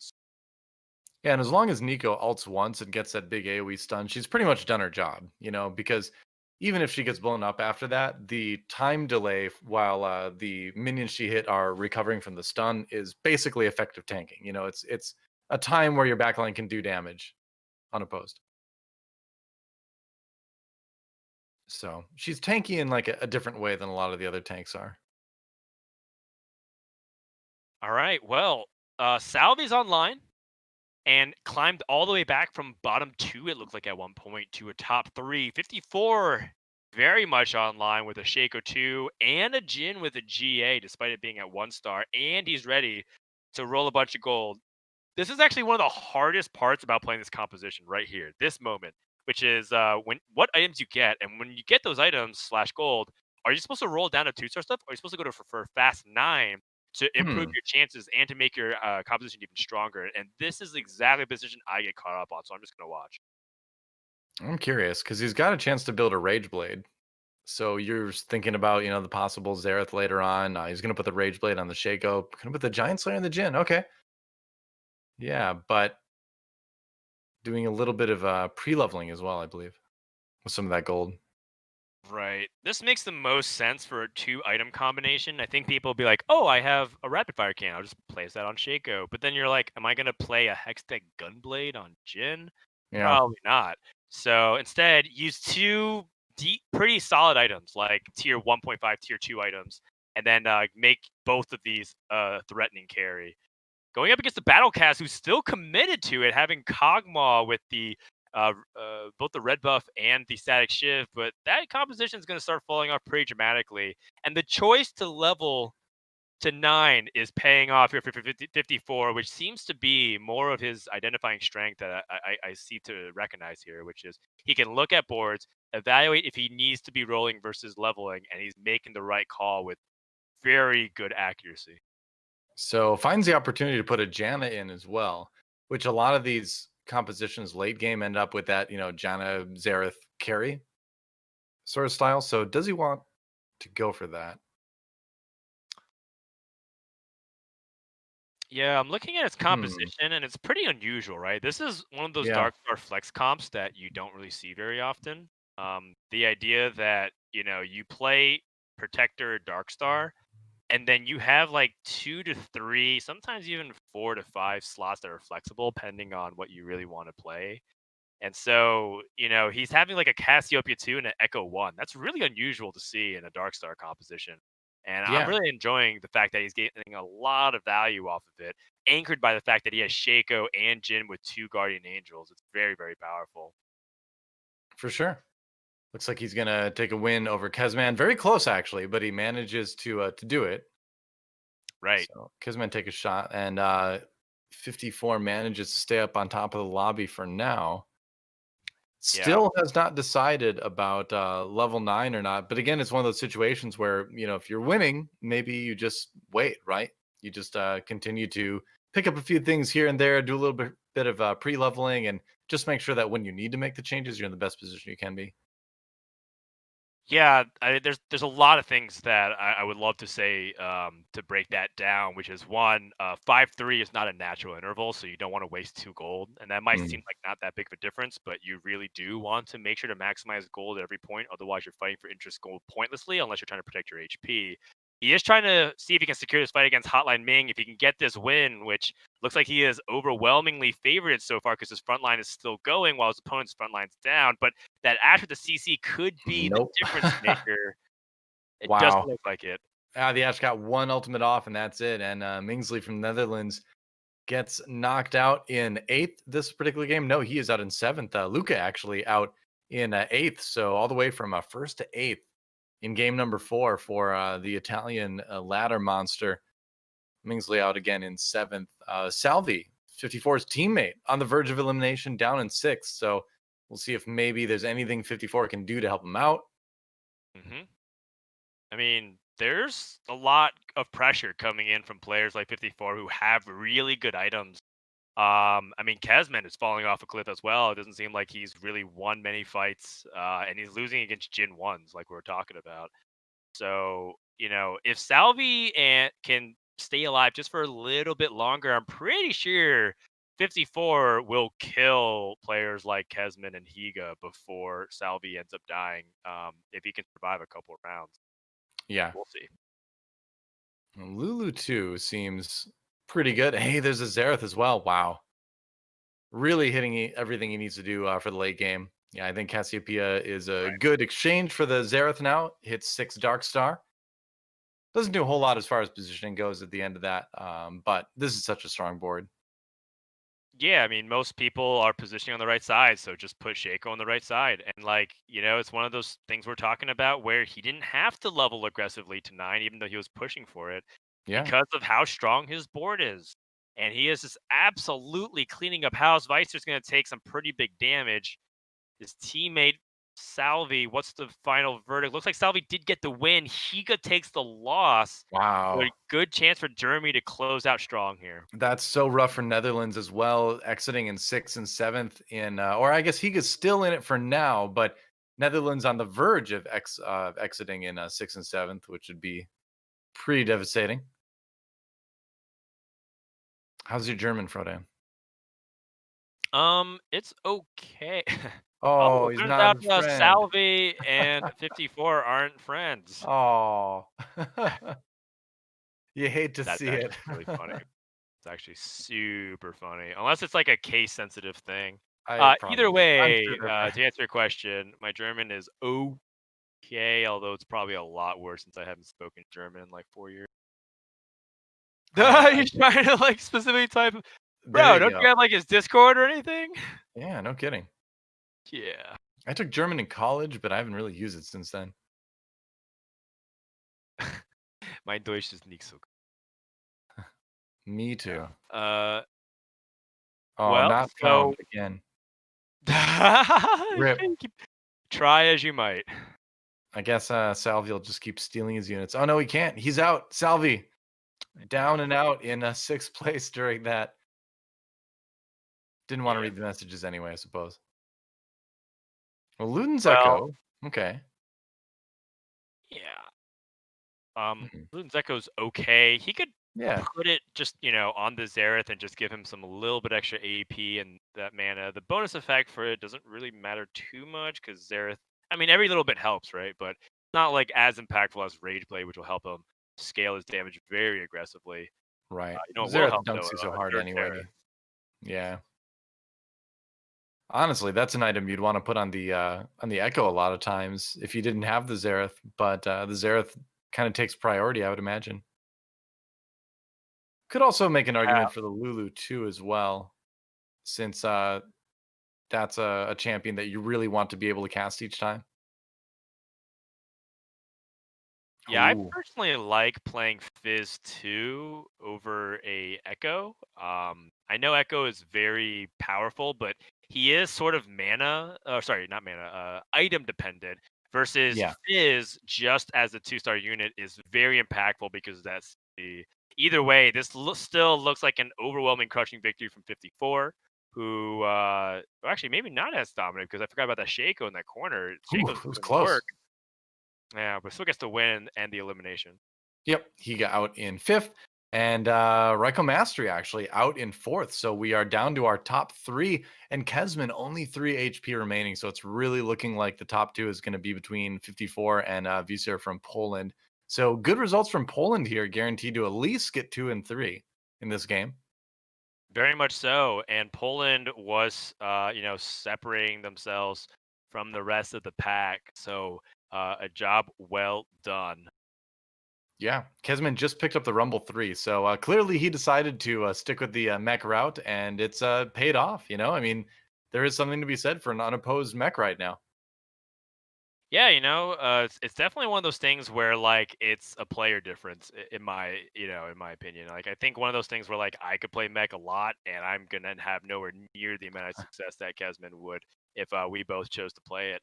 And I wish we could go back and see that POV, but that's what the VODs are for. Because Yep. 54 looks pretty good to close out this lobby, and it really comes down to who from Poland wants to challenge him. So 54 had zero problems at all taking out Visser's board, and then Visser lost to Kezman. Wow. So it's looking like a 54 win, almost certainly. Like the other board is sort of like a blaster battle cast thing going on. Then Kezman's playing mech. So I think if I was 54 right now, I'd be feeling pretty good about my chances of winning this lobby. Finds an Echo too. Yeah, he's got 2-star everything right now. All 2-star right, Urgot as well. literally done with this comp. Can't get any stronger unless he 3-star stuff or just straight up replaces it. Yep. Finds So another yeah, item or two everything maybe. But looks yeah. very strong, and even going as far as to try to optimize his positioning, even if a generic position I think would do. Kesman has the 3-star rumble though. Yep. Does find the Zephyr onto the Xerath, and we'll see if that's enough. He does. And Jin pops a mech as we would expect him to do. That 3-star Rumble has the GA, but not a lot of HP remaining. Kezman goes down. Is that the end of it? Yes, it is. 54 with double kill to finish it off and get another first place for Germany. I believe that is their third first place in 4 games. Is that correct? Did I get that right? Because man, Germany's been Sounds killing it right. either way. Yeah. Yeah, because I think 54 won the first lobby, and then I think Salvyyy won the second, and then now Yeah. the fourth lobby was won by 54. Complete and utter domination by Germany over this European Cup right now. Quite frankly, No kidding. so impressive right now. Yeah, well, we'll be able to take a look at the stats in a moment, but I think we already know who's going to be on top. Salvyyy finishing below the top three that time, so a little bit lower finish for him. But again, like just the amount of points they've been getting overall is so ludicrous that they seem untouchable already after just less than even a full day of competition. So let's take a look at the scores here. And of course, it's going to be 5-4, 5-4 on top. 2 first places, both game 1 and game 4 that we just saw. 31 points for him. Visser from Poland doing pretty well. 29 points for him. And then Salvyyy, of course, from Germany, close behind at 27. I got to say, the other, it looks like Poland is probably the other contender here as well. The top 4 are just literally Germany and Poland right now. So those two Right. nations definitely pulling ahead. Yeah, pretty much. If you just swap Visor and Salvy, you would have every country represented by 2x2. So basically, top 4 was Germany, Germany and Poland. I believe Yeah. these standings might be accidentally mixed up, and Netherlands, as well as Italy, kind of in that bottom area. But again, maybe Mm, I'm reading the yeah, I score believe sheet so. wrong. So don't take everything that we show here immediately because there's a lot of inputs, and we're trying to show it very quickly after. Well, also, Let you know. Luque did just win a game 1 game ago, so that's 10 points for Italy right there. But either way, like the main story here is that Germany is again crushing everybody today. That's crazy. Yeah, So That is 4 games down, one more game to go. We are going to take another quick break. And when we come back, the final game of the day here at the Giant Slayer European Cup, sponsored by Juke.gg. Got a chance to go check out some other player POVs, see what they're doing in the down moments, and we'll see you in a few.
Welcome back, guys, to the Giant Slayer European Cup with DoA and Frodan, and we have one more game to go here in our 5 game set to see where these 4 European nations line up at the end of the day. But before we do that, let's take a look at our overall standings one more time, just to correct something from earlier. So, as we guessed, Germany still number one with 58, but Poland actually putting together a pretty strong performance, 10 points behind. That's quite a bit, but still definitely a step ahead of Italy and Netherlands right now. That's right. Netherlands is struggling, to say the least. Seventh in Yeah. the standings for today, and 12 points behind third place for today. There's some clear separation, and it is 4 games. It is a small sample size, but you're definitely hoping to see a better result, even if variance is at play here. But one thing you gotta say, you gotta tip your cap to Germany. What an incredible performance! And if they're able to do one more of that, top 4 finishes on both sides, they will have the most dominant performance that we've been seeing. And that's saying a lot because Portugal cleaned up house last week. Yeah, as strong as Portugal looked, like Germany is on the verge of taking it like one step higher. But Portugal did that over 2 days, where they had very strong performances. Germany still has tomorrow to kind of prove to see if they can keep that consistency up with the other 2 players in their roster. But certainly so far so good. That said, if Germany somehow bombs out in this game and Poland comes in and does really well, there's like a slim chance that Poland could actually overtake Germany in the points. It's mathematically possible, I suppose. Yeah, I mean, anything could happen still. The same exact situation could happen tomorrow, and then, True. Netherlands dominates everybody, and with Tabzz leading the way. And then Germany completely flops. I have a hard time believing that would happen because of the quality of players that are there on Germany's side. But anything could happen. I Yeah. don't want to really say like one team is completely eliminated when that's just Right. Exactly. We don't know who stays and who's eliminated until the end of tomorrow, basically, when all the teams have played 10 games.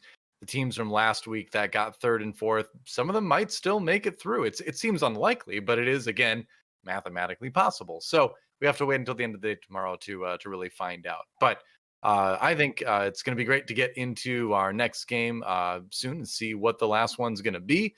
I'm kind of hoping secretly for another Nicoverse because we know Nicoverse has been said that tentatively that it's going away, and I kind of like that Galaxy. I know you've said the same thing, so it'd be cool to see another pro game on it while we still have a chance. Yep, that's right. For people who don't know, as we were talking about at the beginning of the show, and that was teased, I believe, yesterday, patch 1 or patch 10.15, Nicoverse will be leaving the Galaxy's rotation while we Yeah, introduce it with the Plunder Planet, which should be fun. I'm looking forward to it. yeah. And so with that, it would be fun to see a farewell tour of the Nicoverse. But perhaps the Nicoverse does also introduce some pretty degenerate things. I think most people have figured out what to Nico's immediately. Yeah, maybe a little bit. Well, it looks like it's going to be a normal Galaxy anyway, so no luck there. On board with RyKo Mastery from Italy as we get started with the last game of the day here. All right. 2 normal Galaxies in a row. Unheard of. Ah, Kind. Oh boy. Oh boy. All right. Well, uh, RyKo going for the sword. Sword's a pretty okay starting item, especially if you want to go for more of those damage-based Dark Star compositions. But it is right. intriguing because right now sword isn't commonly started in terms of going for that. And funny enough, if you do want to play a Chrono Ash style, sword is actually the item to pick up and not necessarily the tier. So that you have options to play even if you do end up picking up that Shojin. True. I suppose tier is a marginally more narrow start as far as what that can build into than sword is right now. So it kind of depends. Finds the early Yeah. space pirate buff. Do you think Darius is maybe a little bit underrated right now? Like, I like the idea of very, very early on in like some of the very early rounds, if I find a Darius, to just go space pirate for a while, make a couple extra gold while I'm, usually loose streaking. What do you think? It's a good question. My gut instinct says that Darius is not really underrated. and he's definitely not overrated. So I would say short Yeah. answer is Darius is rated. What is he rated? T for Uh, team. No, probably not. that's right. Um, T as in the tier he would be if we ranked it alphabetically. Yeah, that's true. Or M. That works as well. It's down there on the alphabet. Rated T for terrible. But Hey. yeah, I think that right now Darius is just kind of too weak, especially in the protector like Warmog meta and Guardian Angel being as prevalent as it is. Mhm. He just doesn't reset, and if you don't have a reset, he's basically like a really bad version of Ziggs because he's a low mana champion pool Mhm. to cast his ability that does single target damage in one burst. That's it, and it's like, yeah, I'd rather just play Ziggs, but has better tags in almost every way. But we'll Well, see. I we mean, he's okay to get gold still though if you get a 2-star early. And he, one thing too, the comparison to Ziggs that he could also hold the items similar to Ziggs. He could hold blue buff, he can hold Morello, he can hold like death cap, etc. And he still could get a little bit of value. he's kind of one of those champions that can hold pretty much anything and get some sort of benefit from it. And he's getting buffed. On the PBE right now, the change that I noticed, I don't know if this is the only change, but tentatively the change that I noticed was that his mana went down to 50, so he's casting earlier in the fight. In a fight like this, that could have meant maybe killing the Jarvan and getting a reset chain going. So I think he's definitely going to be more viable as an early game sort of bridge unit. But right now, I don't know if I'd be running him because he didn't get any gold. No Space Pirate gold was acquired there. Yeah, I mean, I wasn't really joking when I said that Darius kind of terrible right now. Yeah, I I'd think agree. exactly that reason. He's not really overstated at 2 costs. So like, one of the justifications for playing like a 1-star champion over another is what are the actual just like baseline stats that you get, how much damage and how much health and things like that. And he doesn't even really pass he's kind of at that vanilla test line where like he's serviceable, but like there's so Sure. many better ways to invest into that mana. And with all 1-stars, I don't even think he's gonna get any gold unless he get it right here. Well, he got one, but I mean, he got one kill anyway, but didn't get any gold out of it. But I think it's kind of like the idea was sort of what we mentioned earlier, where RyKo Mastery wants to lose streak, but also wants to make a couple gold while he's doing it. Unfortunately, he's only succeeding in the lose streak part of it. He hasn't made a single gold yet from the Space Pirates, and so it may be a time to swap. We'll Okay. see.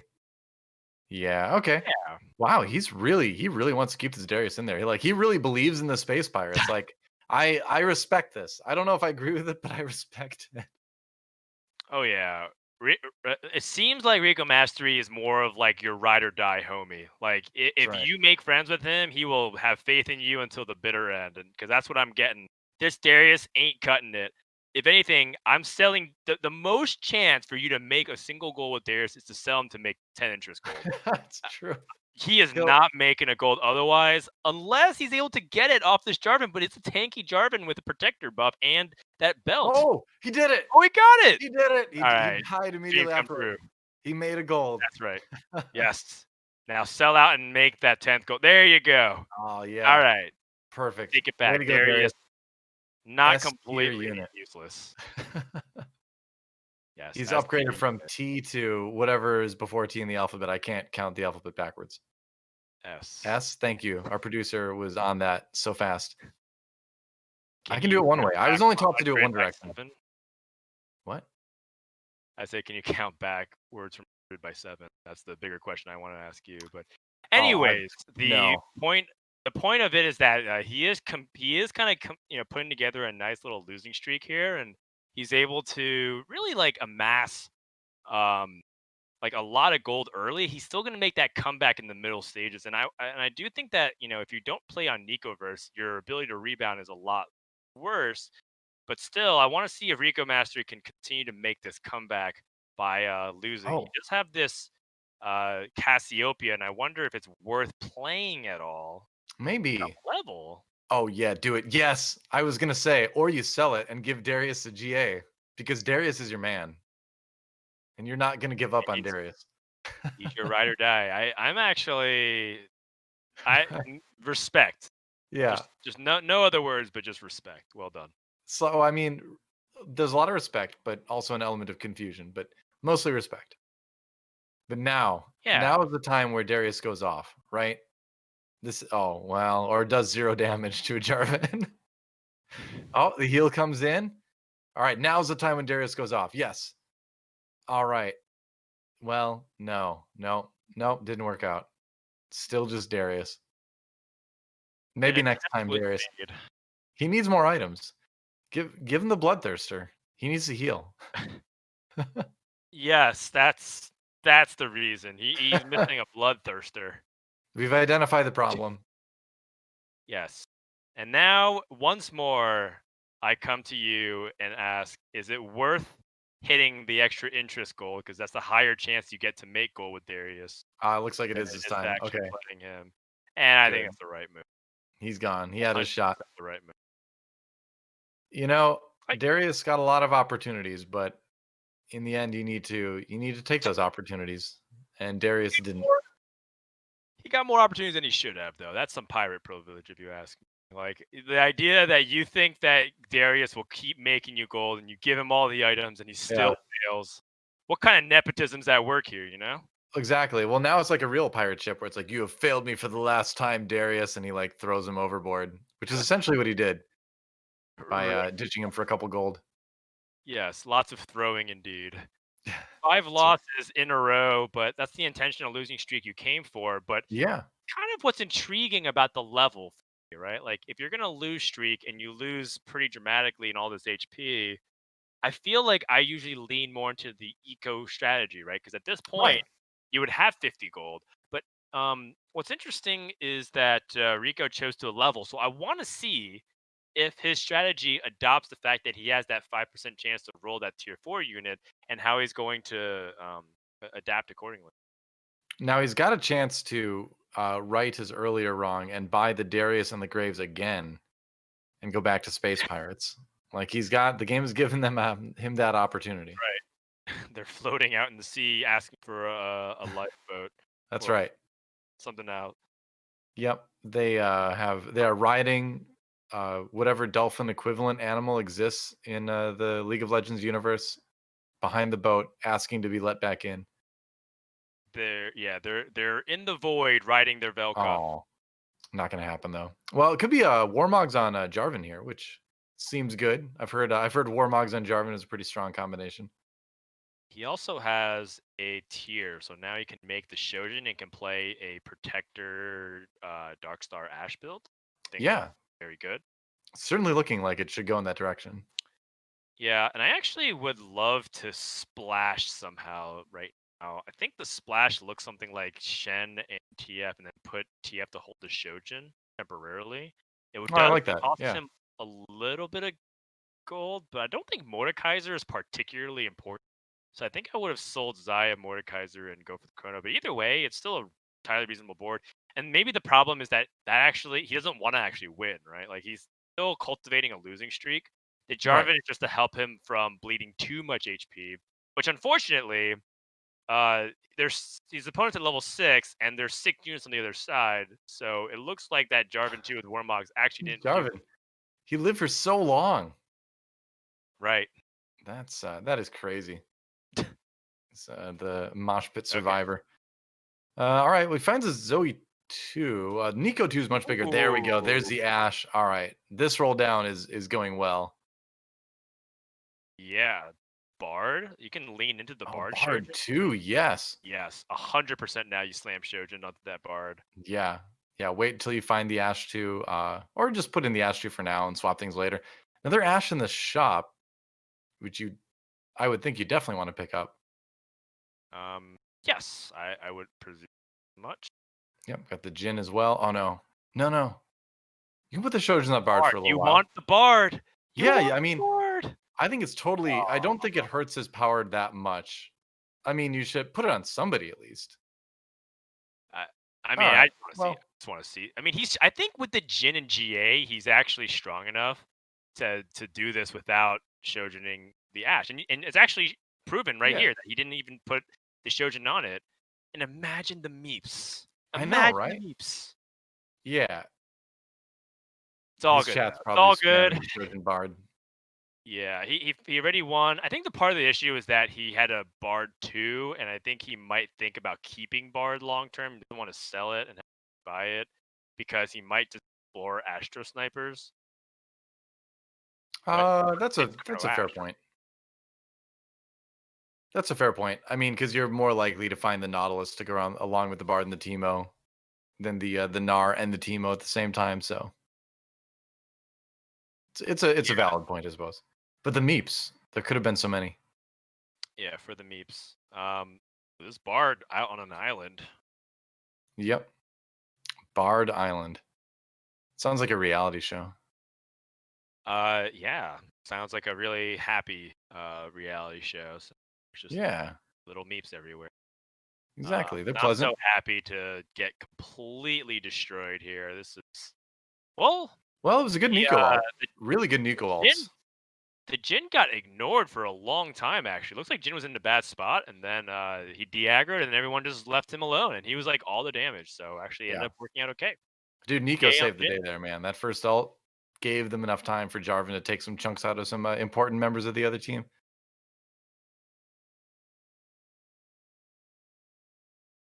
So, first carousel, or second carousel rather, or third carousel technically, but it's first carousel I've thought about in a while. So there's that. But what do you pick up? All right, he decides to go with the bow. So going for possibly the Runins, I suppose, on the Ash would be the next logical step for this build. Yeah, Runins and Shojin is a pretty powerful combination. I do think that Runins is kind of overkill, though. I would actually maybe favor just the bow on Jin and either Runins or Last Whisper or even a rapid fire cannon. You could Just definitely do that too. Yeah. yeah, the Ash Runin build does make sense since you do have the Jarvan, but it makes less sense when you're like not necessarily leaning into it with Chrono in the mid game. Sure. But we'll see. We'll see how that works. It's totally fine. I think it's fine either way. I mean, either way, that's a good item combo for Janna. In the future, if he ever hits that, on board with Kezman now as we jump over to his POV and see that he is going with a little bit of a cybernetic start. I'm sorry, protector start. Actually, I was talking before it loaded completely, and I guessed at the icon. I guessed wrong. Yeah, I mean the protectors with the Fizz too, but the big issue that I see is Kezman has 0 interest gold this time, and he can't even make it up if he sells out his entire bench, which means Wow. that Yeah. he is completely low eco and very desperate to win his rounds. If he's losing now, I think he would be like completely eliminated from being able to break into the top 4, just solely based on the fact that he's going to get outscaled and outmatched in the later stages of the game. That being said, though, he is winning, at least starting to win again. He's kind of had the win-loss pattern going. Right. Oh, and he finds the mech again too. Okay, so Wow. we've seen this one before. It worked out for him really well last game with with actually the exact same item setup. Ionic GA on the Rumble and QSS on the Fizz, which makes a lot of sense because it gives Fizz the best chance to ult after being knocked out of the mech. That's a nice little decision with the items there. Yeah, I think that's just because he picked Fizz off the carousel, right? It has the cloak there. Oh, But possibly, yeah. Might just be coincidence, yeah. but Oh, wow. Shuts down the bar with the blue buff in the back line with the Shaco. That's really nice. So that way Ming's greed does not pay off. Now he's just playing a bad comp. apparently now it's just a bad bard. Yeah. Yeah, I mean, the whole point of playing Bard on the board is to get the meeps. You're purposefully like, it's almost like Bard says D-level you, right? Like, Bard gives you meeps, but now you go from level 6 to level 5. And that's like a really bad effect. But the upside is so good that you're willing to sacrifice. Bard dies immediately, and he doesn't even generate like more than 1 meep. Then was that really worth it? Probably Yeah. not. I don't think I trade 10 HP for or 8 to 10 HP for 1 gold. It's too much. You gotta protect him. He's your carry, but not in the way a normal carry is a carry. He's your carry to a higher level in the game, not necessarily board power. So you have to protect him in the same way, though. Yeah, I would say so. He's more like he's not your traditional carry in the sense that, people who are like watching like the carries do a lot of damage is important. He's Right. more like a Sex in the City carry, like really delicate, pretty, needs to protect. Yeah, that's how I've always thought of Carrie Bard. Bradshaw, if you will. Yeah. Delicate, pretty, Fragile. Yeah. Bard. And Yep. loves being or just extra. Anyways, I've going never seen that into show. I have to be honest. yeah, me neither. Yeah, Anyways, I believe going into stage 4-1, he's kind of underleveled and needs to recover his eco. But this win streak that he's piecing together is actually huge.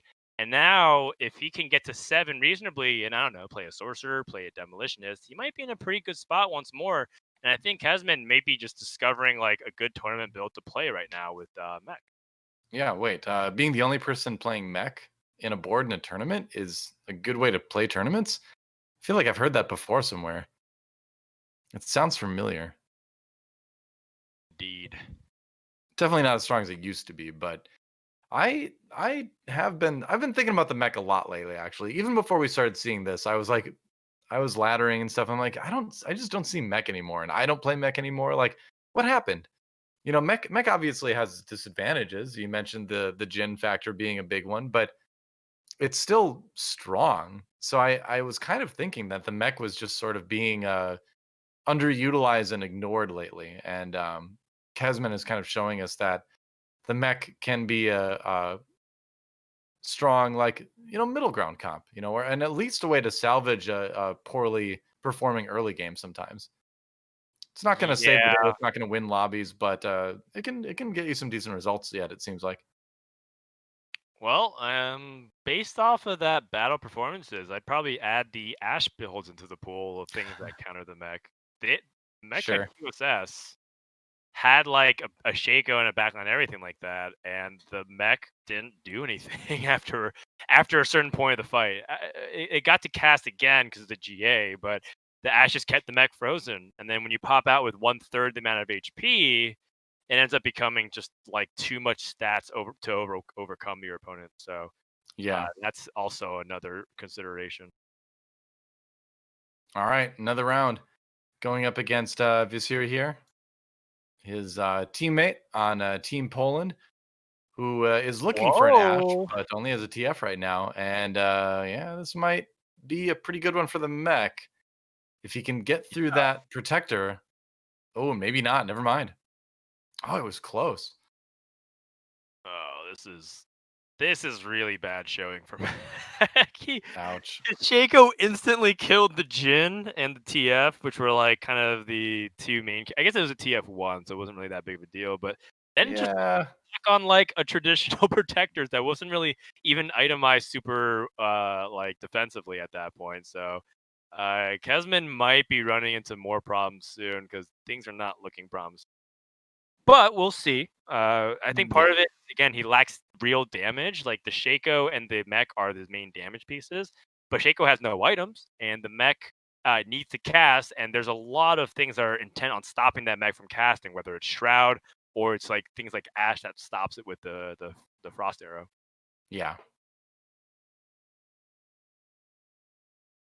Well, we'll see if he can find a way to make the mech give him a top four finish again, because a lot is riding on this game. Like Poland is on the bubble, right? Like they are definitely the competitive number 2 nation this week, so far behind Germany in our first set of games, and so every result is pretty critical to stay that way. But we're gonna move over to Salvyyy, who at the moment is looks like he's going for a bit of was that Dark Stars? I didn't quite see it before he started swapping.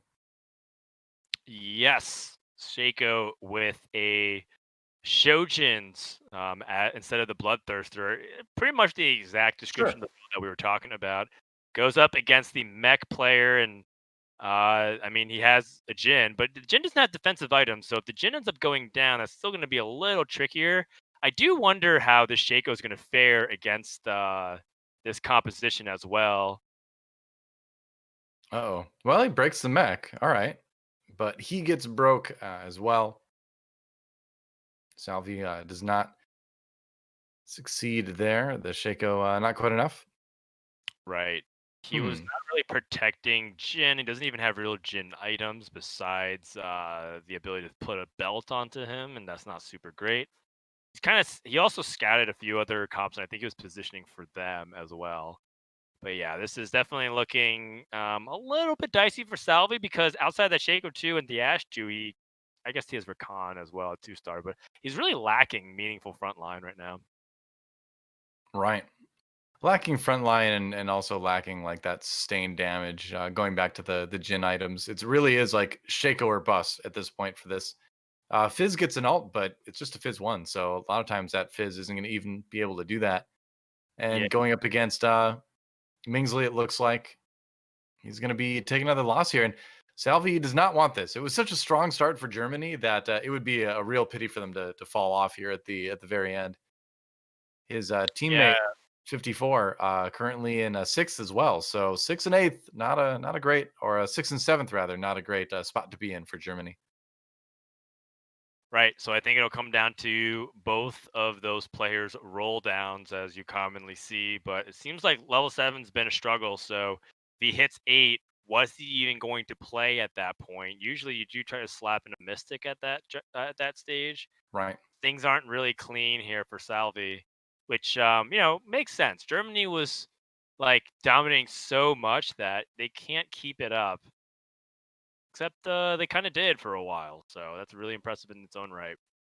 Oh, a big gold infusion that helps. Yeah, for sure.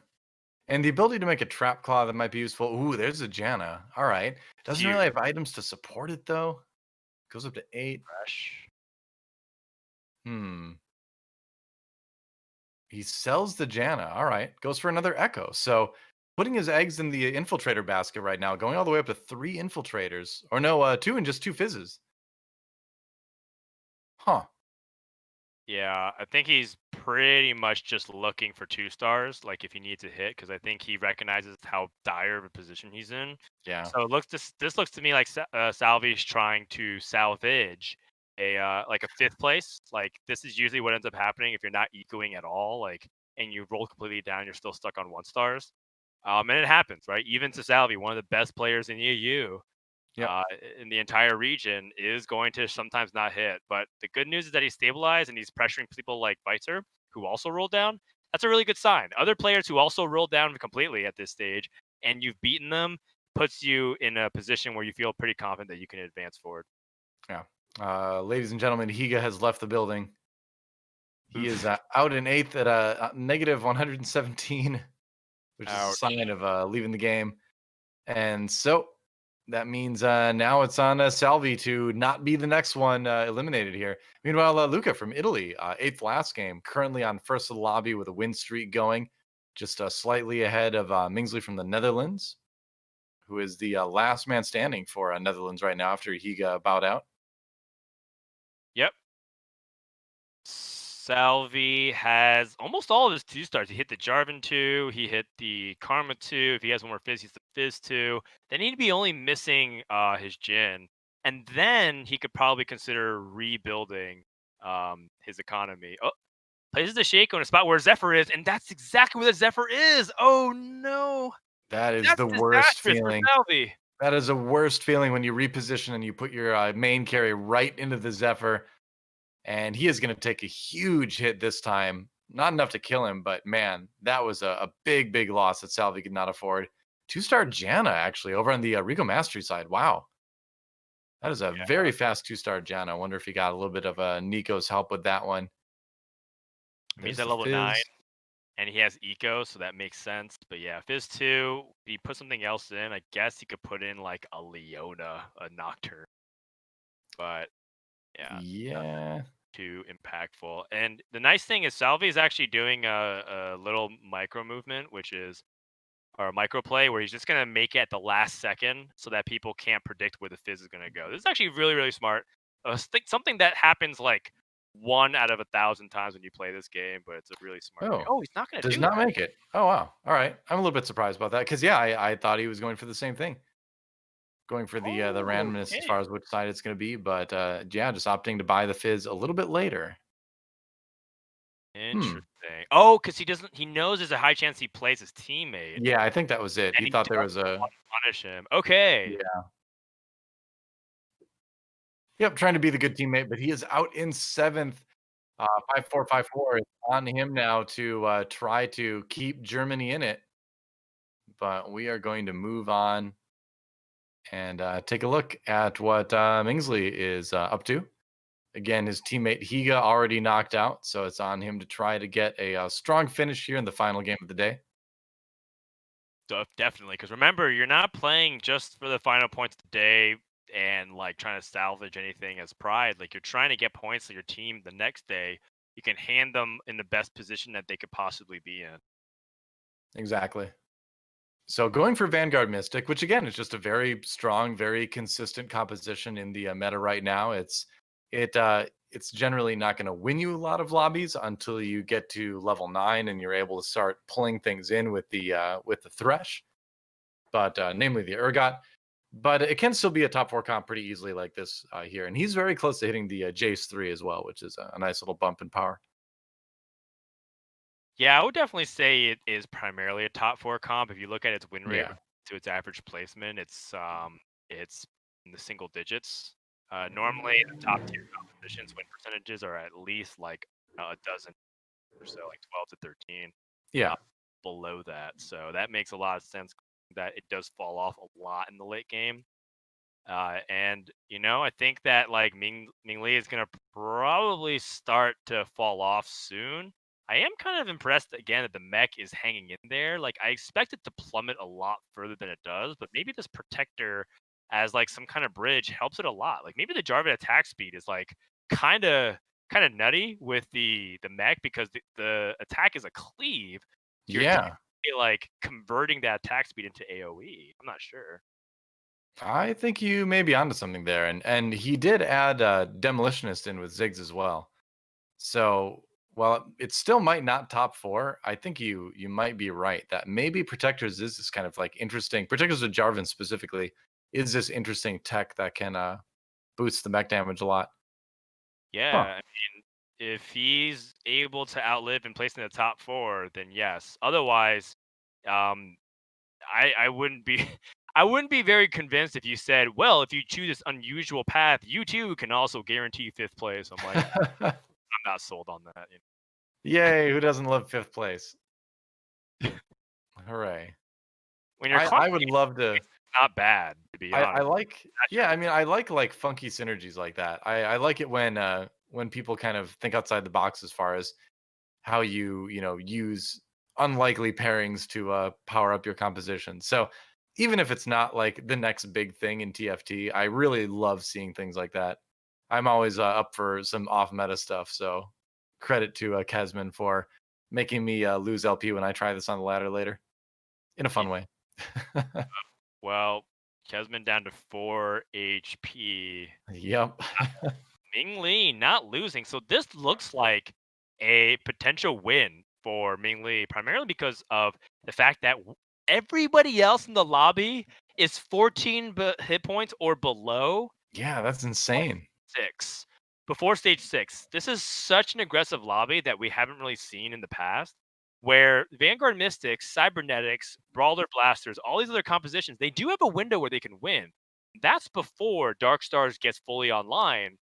And this might be a situation where no player besides mingzli feels safe. They have to roll their gold down, and they can't go to 9, which gives clearance for mingzli to go to 9 and be able to utilize his advantage that way. This is Jace 3. pressuring. Yeah, I like it. Gosh, that's huge. Jace Finds the Jace 3. Good items on Jace as well. Yes, very much so. 2 of the best. Oh, it does not end up finding the Thresh. He does find the Xerath. There's a Gangplank. But yeah, you really want to find the Thresh here so you can start. Oh, he does find the Thresh. What am I talking about? You really want to find the Urgot here to start pulling that in. So he does against Visser here. Because pretty much his entire strategy right now depends on just let Jace do his thing. He's going to the entire backline, and Visor's going to take so much negative damage that it almost feels like it's guaranteed to be a year for him. Yep. looks that way. Still waiting. Kezman takes a loss as well. So Poland is out. And we have our top 4 and our top 3 already. Luque from Italy out in 4th. And we have his teammate, RyKo Mastery, in 3rd from Italy. 5-4-5-4 for Germany, still in 2nd place. So a top 3 finish guaranteed. That's going to help out Germany a lot, especially with Salvyy's bottom 4 finishes he's had in 2 games now. Yeah, and the performance from 5-4-5-4 today has been phenomenal. It's like able to constantly be in the running to win the lobbies, or even salvaging like a 2nd or 3rd place in this position. Right. Although this looks pretty scary. This is a Jhin that's finally a 2-star with an Ashe that has Rage Blade, so I'm not gonna write him off just yet. Yeah. Shaco is getting in there doing some damage as well. Oh, Jace comes in and stomps at Wukong. He is not having any of this, and looks like it looks like it might be enough. That Jace is so strong. Yeah, it's just too Janna, picky, and the last damage one standing. from the Jhin to snipe through, and he's actually looking to see if he gets a double kill, and it looks like he That's it. will. And that should That's wrap right. up the lobby. Netherlands ends the day on top with lobby 5, and we'll send it off tomorrow to see if their teammates can pick up the baton. Yeah, that's right. So in the end, Netherlands gets a win, which is important. It's like you said, we have one more day of competition rather with these countries. So this isn't the end of it. This is the beginning of it as far as the points go. So any little extra point you can get your country is so important. We'll see that when we look at the standings in a moment. But at the end of the day, like Germany, really the nation that kind of jumped out on top with an early lead this week. Yeah, that's right. So, even though Netherlands had kind of a struggle of a day, to say the least, Yeah. overall, like, that's the way you want to wrap it up. Bookending it, right? Higa in 8th and mingzli in 1st place. But I'm ready to check out the standings and see what happened. Yeah, let's see. So we kind of figured, as we knew, 54-54 in 1st place with 39 points overall. Visir from Poland in 2nd. Salvyyy from Germany in 3rd at 29. And it looks like RyKo from Mastery from Italy may have jumped up to 4th at the end of the day. So even Italy getting a couple players up there in RyKo and Luque at 4th and 5th. Yeah, that's right. So overall, very clear to see the German domination. But the story was, can Italy, Poland, or Netherlands make up a lot of that deficit? And it looks like at least a couple of the players were able to do that. Yeah. And in a moment, we will see the overall standings for where these 4 countries, Germany, Netherlands, Poland, Italy, have lined up at the end of the day. Germany, of course, at number 1, as we would expect, 68 points in one day. That is a ton of points for just 5 games for one country. Poland in 2nd, still with 55, it looks like. Italy close behind at 48. And then the Netherlands playing catch up down at 34. They will have to have a monster day to even compete with having a chance to get into the top 4. Because man, yeah, I don't even know how you do it if you're Netherlands. Like you would need like a 70-point day basically to even be competitive with the bottom 4 from last week. Right, but remember, we're trying to advance the top teams. And so, there is that spot between France and Spain at 99 points, which helps you catapult, right? Just like one standing higher. So if Germany dominates so hard that they take almost all the points, France might actually just end up qualifying solely because the other teams just weren't able to rack enough points. It's actually kind of a really funny spot there that exists between 98 and 100. Yeah, that's why last week we kept saying that, if you liked those teams that were in the bottom 2 last week, it wasn't over for them depending on how things went this week. But I believe we have none other than 5454 in the call with us right now. Can you hear us? Yes. All right, awesome. So first you have to answer this. Is it 5454 5454? What is it? How do we say your ID properly? It's Sasa in numbers. Oh my gosh. I feel so dumb now. Oh no, it's fine. That's what the chat was spamming, but the chat decided to meme it and say spam this door to support 54. No. Well, we know from now on because you had a monster day, so we'll almost certainly be able to be casting you again next week. But tell us about today. Like, what was Team Germany's prep like? You guys crushed it. Yeah, I practiced really hard for this tournament and did show today, I feel like. Yeah. Cool. Any thing, any direction in particular you like to go in the meta right now? Any composition that you are favoring more than others in your own play? I really like DarkHydra right now. I feel like it's so flexible. I feel like there's always a way to top 4 with DarkHydras. So I like that comp. Right. Cool. How much Cool. are you communicating with Salvyyy? Did he add you to his friends list yet? Wait. Yeah, why? We saw you trying to message Salvyyy, and it kept saying like, "Oh, the user is not on your friends list." The message was not. Oh yeah. No. I just fucked it up. The heat of the moment. It's hard to type when you're focusing on the game. I understand. But did you talk with him a lot during the games? I didn't. I talked with Narkez on Discord. Ah, okay. All right. He coached me. Oh, okay. So NarkeztFT and DarkHydra, the other two teammates from Germany that have yet to play. So do you think they can keep up the momentum that you and Salvyyy started today? Yeah, I think their group is kind of free, so they will just stomp it, and we'll go to the finals. Easy clap. All right. So who are the other countries that you're kind of that you've been impressed with so far? I didn't watch one game. Oh, sorry. Okay. That's fine. Portugal is number 1 right now. Sweden a little bit lower than people may expect, but I'll rephrase the question. So, in terms of the 4 countries in your group, which one of them do you think is going to be performing the best tomorrow? I think Italy. Really? The second best team. Yeah. Okay. Why is that? What's that? I think Luque, RyKo, and who else? Sweller.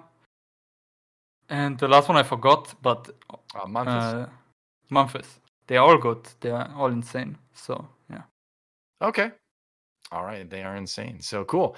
Any other final comments on the day? Final things about the matches that you want people to know from the play today? No comments. I'm sorry. All right, that's fine. Well, congratulations on being the overall points leader. Germany crushed everybody else today. We'll see if they can keep it up tomorrow. But yeah, Sasa, thanks for joining us, and best of luck in the rest of the tournament. Thanks. Yep. Bye. Bye. Jeez. All right. Well, there you go. There was Sasa, the artist formerly known as 5454 or 54, depending on your casting preference. 54. That's right. 5,454. That's right. But what a day of TFT. Let's take a look at our schedule going forward here. Yes. After a thrilling interview like that, you can see tomorrow the other players from the countries that we had today, Germany, Netherlands, Poland, Italy, are going to be competing tomorrow. A bunch of fun ones on that list. DarkHydra, probably the biggest name right now in the TFT community with the tournament results he's had, and his kind of already existing fame from StarCraft 2 back in the day. But I'm ready to be surprised. That's one of the things that I love about this tournament. Like, I had never seen Sasa play a game before today, and now he's definitely on my radar as one of the better players in Europe. So it'll be cool to see what kind of things of that nature we see tomorrow. Totally. I think that's part of the whole point of the European Cup is to show talent, not just to the viewers, not even just to the casters and talent, but even to the other players. Sasa's not really scouting, and at least based off the way people are performing, they're not giving him a reason to scout other players. So Apparently we'll see not. if that very dry German, I want to say it's humor, but maybe just being very straightforward and honest, which I also appreciate, will start to maybe light a fire under the other players, like, oh, he's not really even watching and noticing other players. Let's give him a reason to do that. And I think that kind of rivalry is always welcome because that's the kind of rivalry that you enjoy seeing in competition. Yeah, it's been a great day of matches. We're going to have 5 more games tomorrow to wrap up and find out who the top 4 countries to make it to the semifinals are going to be. It's going to be a ton of fun. Thanks to juke.gg for sponsoring the Giant Slayer European Cup. Go to juke.gg/TFT to find all the fun TFT stuff you can there. And as always, hopefully you've been typing !point giveaway in the chat throughout for a chance to win $50 in RP that can buy a lot of little legends. And yeah, we just thank them for supporting TFT Esports, and thank you guys out there for watching. And if you like it, if you like the game, tell your friends. Let's grow this community and show everybody what an awesome game TFT is. So yeah, any parting thoughts, Frodan, before we close it out? Just make sure to tune in tomorrow. Also want to remind people who maybe don't get the chance to join us tomorrow that Teamfight Talk Show comes back on Wednesday, featuring Kiyun as our special guest right before he plays in Twitch Rivals. I'm not going to make any commentary beyond that. Whether or not he'll succeed is up to them, and we'll find out what happens. All right. Well, on that note, thanks for watching Giant Slayer European Cup, guys. I am DoA. Frodan with me as always for some TFT casting action. We will see you tomorrow for day 2 of the week of the Giant Slayer European Cup. Check you then.